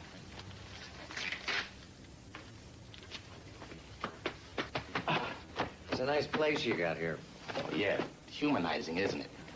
You're expecting something different? I couldn't tell you. I didn't get a chance to peruse the resort's brochures. Gentlemen, here's the story. 90 days lockdown. You attend 2 encounter sessions a day, afternoons and evenings. Great. In the mornings, you go to exercise and then testing. No drugs, no booze, no sex. If you get caught doing any of those 3 things, you're out of the program. They can face your consequences on the outside. Your bags will be returned after we go through them.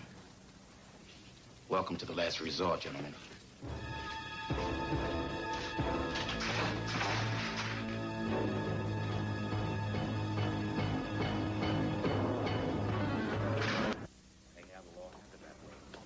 That's the way it's supposed to happen. Gentlemen. Fresh meat. Fresh meat. Fresh meat. Settle down, Delroy. Hey, you'll have to excuse him. 10 years undercover with skinhead speed dealers has left Delroy a mite hostile. I love being assessed by a woman, first of all, whose idea of a police procedure is snorting coke with suspects. I was hoping that we'd all pass the show-off stage. Have a seat, gentlemen. You know, if you can't psycho-babble better than that, none of us are going to get cured.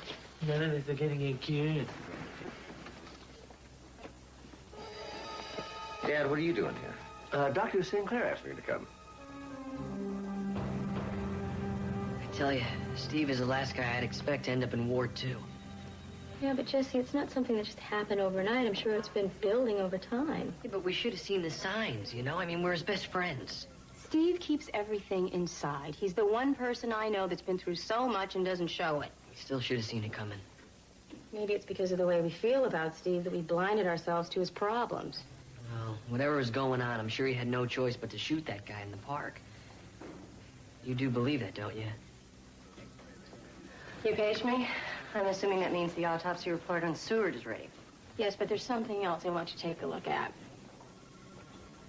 Mark Sloan discovered a dead mosquito on the clothes she was wearing. Uh-huh.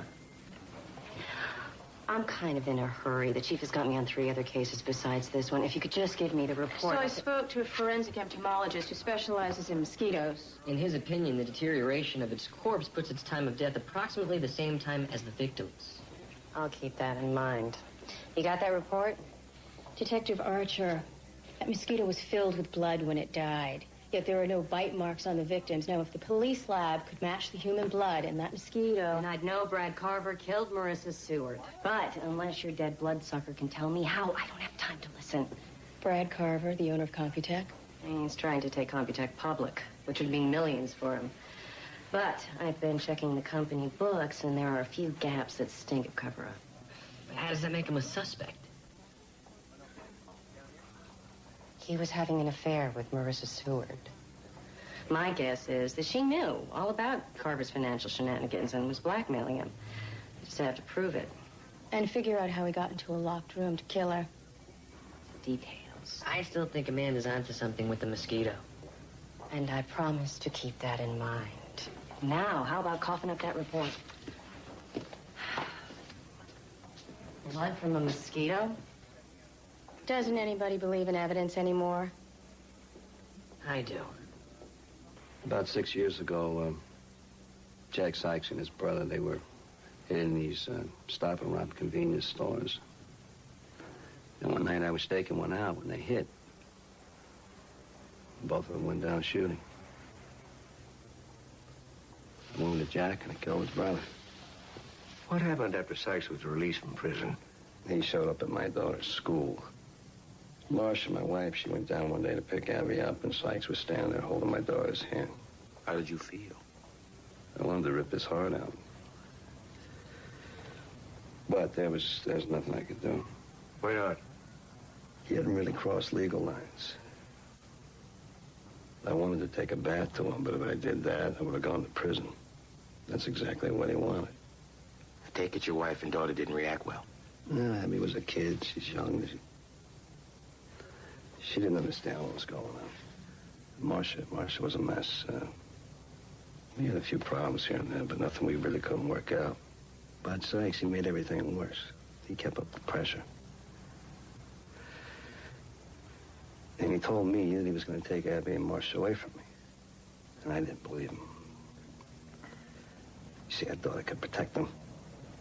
And, one day they were gone. Couldn't they have left of their own accord? I mean, let's be honest. You weren't exactly the perfect husband. But I was a good cop. And I would have found them. Hmm.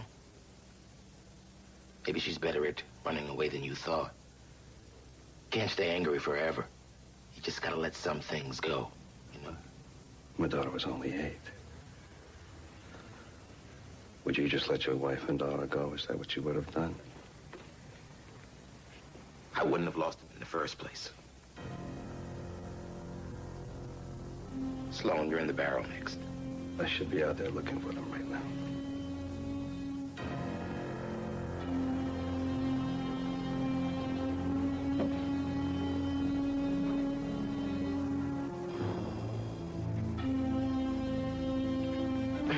Well, this won't take long. Really? I've got nothing to say. So then why are you here? You tell me. You resent your father being here in the group? No. Well, then why were you so upset when you first saw him here? I wasn't upset. Just surprised. Aren't you a little embarrassed that your father has to see you here in the group? Well, we shouldn't be. He has nothing to be embarrassed about. I'm very proud of him. Even after he murdered a man in cold blood? He didn't murder anyone. The shooting was justified. You know your son so well.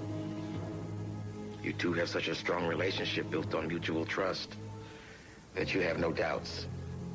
None at all. Steve and I never have held anything back from each other.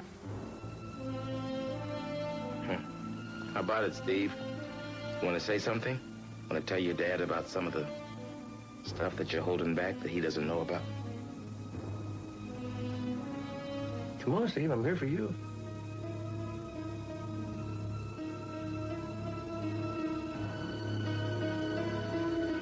Yeah, well, sometimes that's just not enough.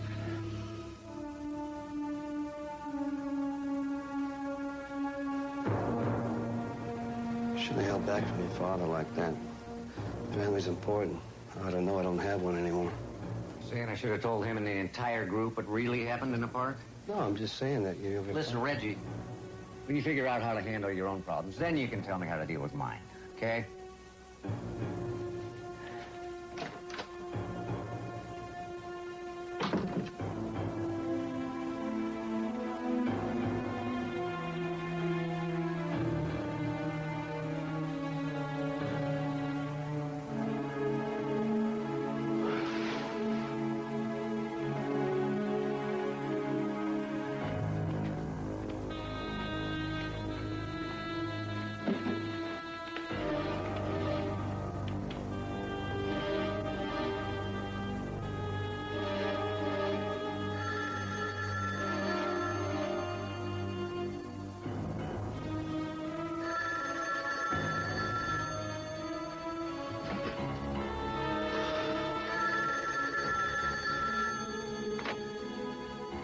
Yeah. Daddy? Abby? I've still got them. Who is it? You know who this is. You took my family, now I've taken yours. I've got your wife and kid. Listen to me, Sykes. Abby doesn't even remember you, and your wife wishes she could forget. Marcia says I'm a lot better in bed than you ever were. Sykes? Sykes!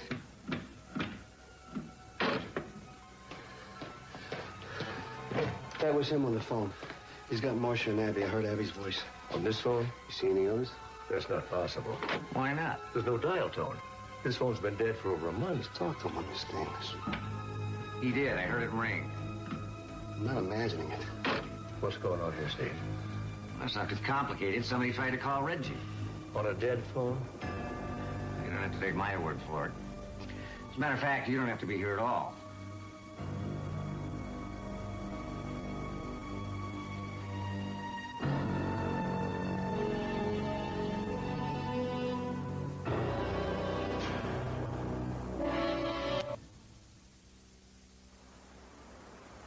What have you come up with now? A murdered butterfly? A squashed ant? We found a stain over here on the floor, and Amanda had it analyzed at the path lab. Okay, so dazzle me.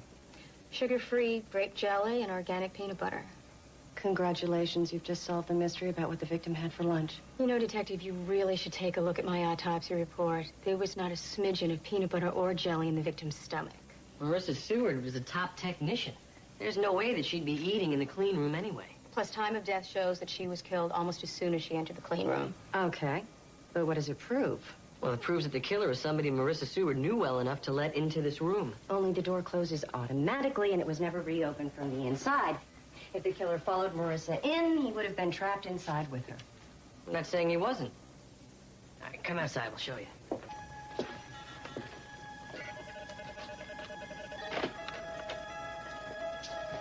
All right. Amanda, you be Marissa, I'll be the killer. Detective Archer, since they already have your thumbprint registered at security, you open the door, we'll go inside. Once the door has closed, open it again, go directly to the body, just like the security guard did, okay? Okay.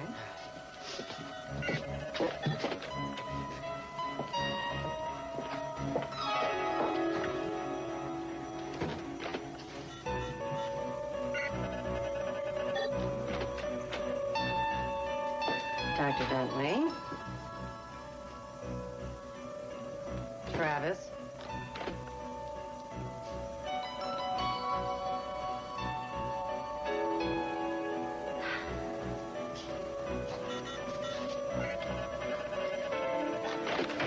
Okay, I get it, Hotshot. You were behind the door when it opened. Just like the security guard, you went straight to the body, and I slipped out the door before it closed behind you. There's no way the killer could have gotten out before Carl opened the door without leaving his thumbprint on the security log. And he couldn't have dragged the victim over here to use her thumbprint because of the security's pulse detector. Would have detected she was dead. He had to wait for a live person. But what about the peanut butter and jelly stains? Well, he knew it was going to be a long wait, so he brought along a little bite to eat. That's why the mosquito is so important. Why did I know this was coming? Marissa Seward's blood type was type A.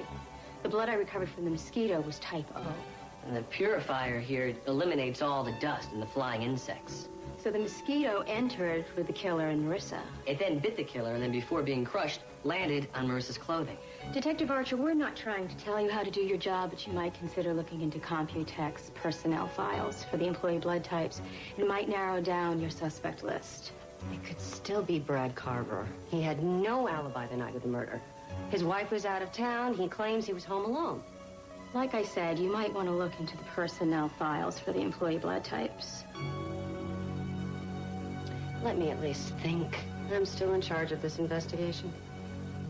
I just had no idea how much difficulties he was having. You figured that your kid was fixing toilets for a living. Hey, Sinclair, educate the guy. Trot out the suicide and divorce statistics for cops. That's not necessary, is it, Dr. Sloan? No, I know how hard Steve's job is. But what I did know that he didn't feel like talking to me about it. You're not the problem here, Dad. Well, then what is the problem? That shooting in the park, did something happen? Yeah, a man died. That's what happened. Well, it was self-defense. I mean, you had no choice. It was self-defense. It was self-defense. Jeez, I don't know. I was there. You want to be in the hot seat, Aykroyd? If not, this is Steve's turn. What the hell are we all doing sitting here? Good God, if you want an audience, sell tickets. I'm gonna be outside looking for my wife and kid. You know something, Doc? You're pathetic. You're so damn desperate to talk to somebody. Would you talk to me? You got some advice for me? Go ahead. No advice, Reggie. Just some truth. If your wife is with Sykes because she wants to be. You watch your mouth, or I'll shut it for you. Okay? So that's the way you talk to your wife when she says something you didn't like? You leave my wife out of it. Well, I mean, your wife is the whole point here, isn't she? Where were you when Sykes was talking to your family? I was involved in a police investigation. All right. Well, you could have had time off for that. But you were on duty. Now, how do you think your wife felt about that? A criminal stalking the family? You think something else is more important? You're not a cop. You won't understand. Your marriage was already shaky long before Sykes, wasn't it, Reggie? You know, maybe he was just what your wife needed. somebody, anybody else to give her a little attention. And what a perfect way to get back at you. You don't want to go there. Your refusal to confront your responsibilities by hiding behind that badge made you a bad father, a bad husband, and ultimately a bad and worthless cop who ended up getting his partner and himself locked in this place. Take it easy. Sorry. Right, I got it. Great, great.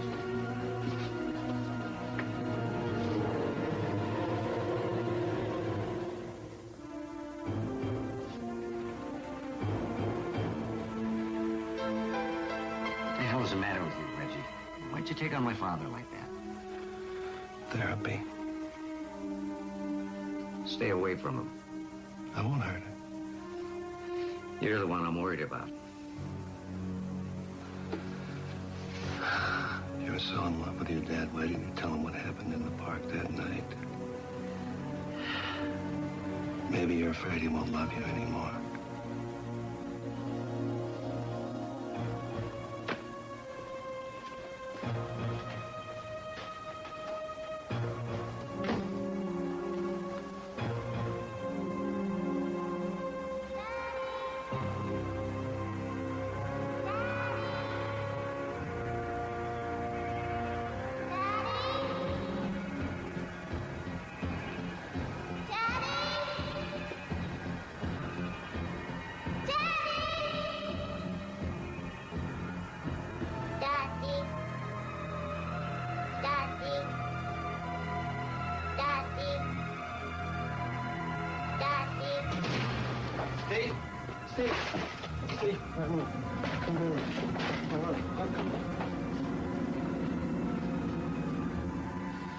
It was right here. It's right here. It talked to me. What did? It's right here. The door, Abby's door. It's like the one in the picture right here. It was right here, and it talked to me. So. Reggie, there's no doll. It's all in your head. Sykes doesn't have your wife and daughter. They left you, plain and simple. Accept it and get over it. Phone call. What about the phone call? Now you heard the phone call. Reggie, I backed you up because I'm your partner. I didn't hear anything, and neither did you. It was all in your imagination. Steve, you gotta help me get out of here. Please, you gotta help me find Sykes and my family, please. Please. Reggie, I don't even know if Sykes has your family. Listen to me. You gotta trust my instincts. I trust yours. Please.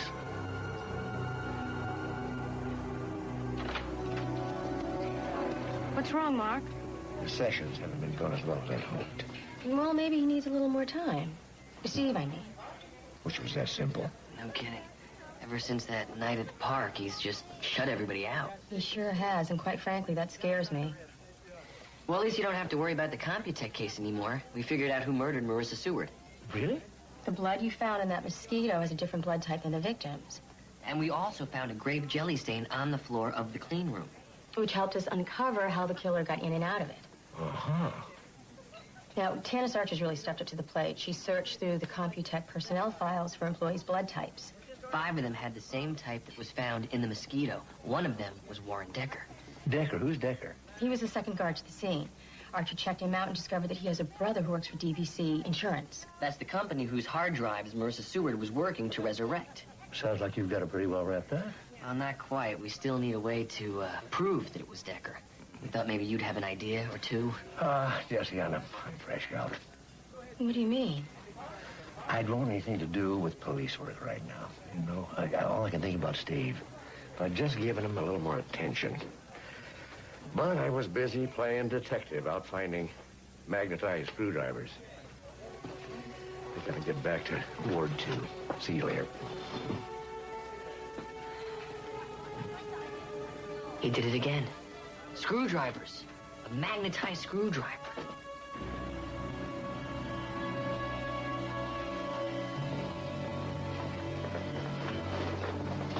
Listen, Dad, you got a minute? Sure. Talk? Yeah.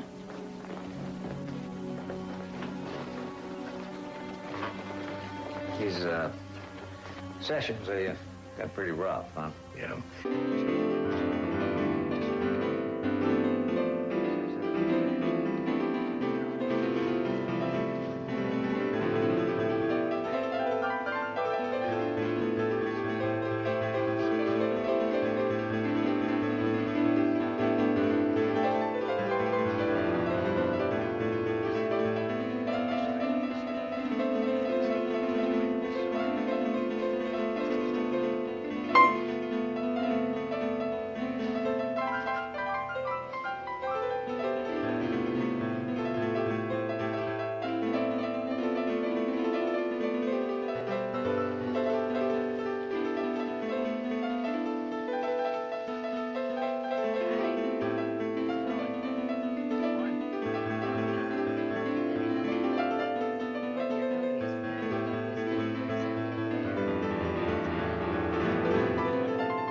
Dr. Jesse Travis, you remember? I'm consulting with the police on Marissa Seward's murder. I hope you find the guy that killed her, man. She was a good lady. Peanut butter and grape jelly, that has got to be my all-time favorite sandwich. This is tuna. Do you want half? Oh, no. Thanks. Was that a mosquito bite? Oh, I hadn't noticed. You want half of that, maybe? I hate mosquitoes, but unfortunately, they love me. You know, if there's one within 100 miles from here, it finds me. And that bite just itches for days. They don't bother me. Did you know that police labs can actually recover blood from a mosquito? Yeah? Yeah. Like you're type O, right? If a mosquito bit you, the police lab would be able to get type O blood from its sac. How do you know I'm type O? Because I'm type O. I mean, you can always recognize somebody with the same blood type. It's a little trick they teach in medical school. Is that right? Well, that must have been pretty horrible finding Marissa Seward dead. Pretty ugly. Never thought I'd be dealing with dead bodies working at a computer company, you know? You know, it's a funny coincidence, though. What? Well, that Marissa Seward was working on the trashed hard drives from DBC Insurance. I don't follow. Well, your brother. He's a VP at DBC Insurance. I mean, he'd be in a lot of trouble if Marissa recovered the information from those drives. My brother and I don't talk. I'm a major disappointment to him. I know what that's like. My father and I were estranged for years, but then I was able to do something for him. Now we get along. Maybe it's like that with you and your brother. Not a chance, man. Well, I tell you, my father is a real clever guy.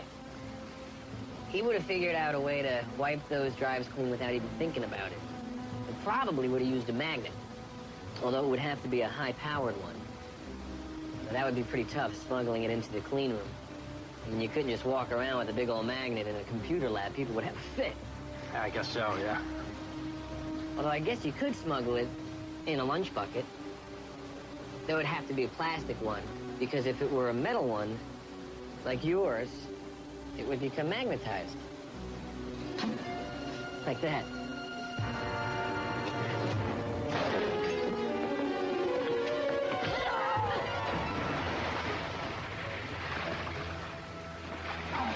Guess what? You're still a disappointment to your brother. Let's go. I'm beginning to see why Steve likes working with you so much. This is where Sykes lived before he got arrested. After he got out of prison, he came back here and used it as a base. Reggie, the investigation into Marcia Abbey's disappearance must have started here. Kind of doubt you would have overlooked anything. Well, you know what they say about good police work, huh? You always start back at the beginning. Then where's Jack Sykes, partner? Because I don't see him. What's he, hiding under here?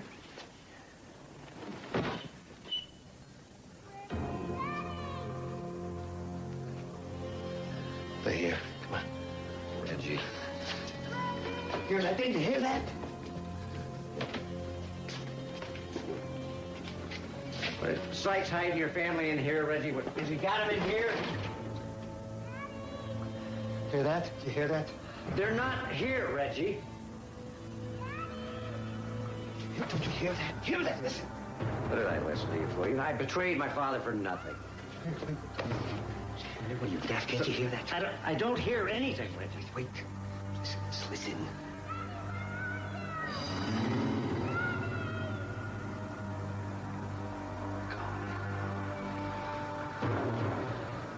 Call me from over there.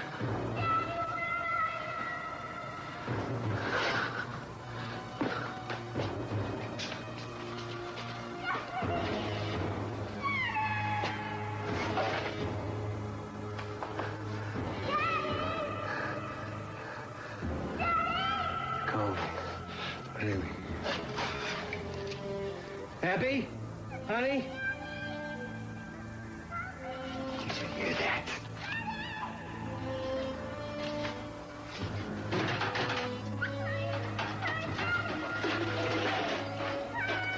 Hang on, baby.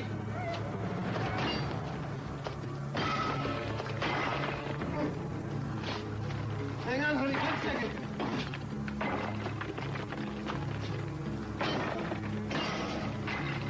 Almost there, honey.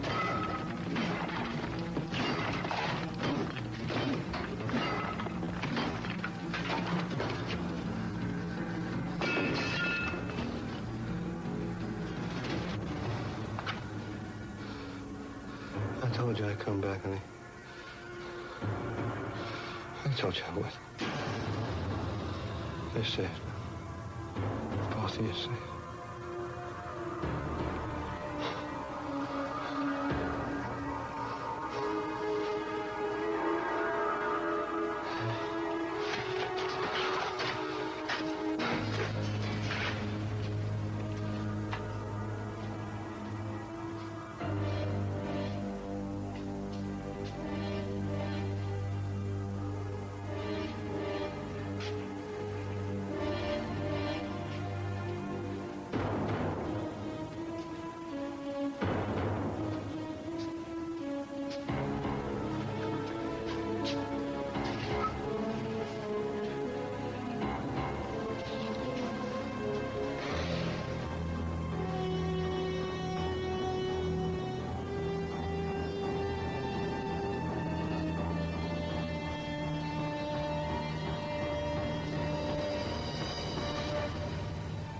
I did it, didn't I?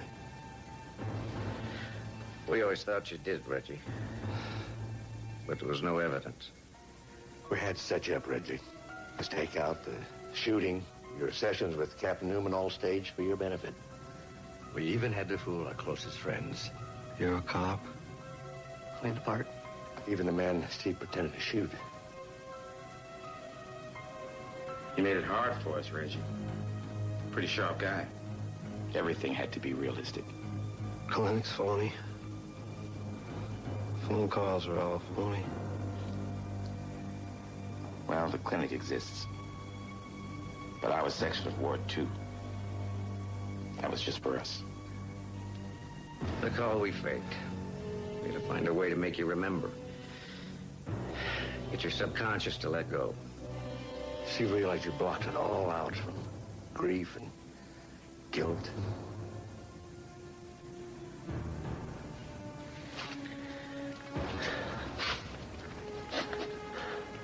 How did it happen? Got them in bed together, Steve.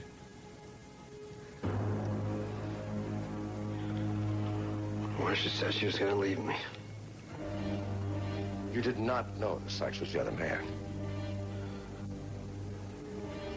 He laughed at me. So I went for him. Marcia got in the way. So I pushed her. When I pushed her, she fell and she hit her head on the nightstand.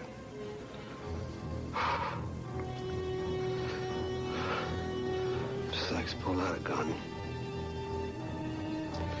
We fought for it. And Abby ran into the room, and the gun went off, and he killed her. Killed my baby. Because I shot him, Stevie. And I shot him, and I shot him, and I shot him.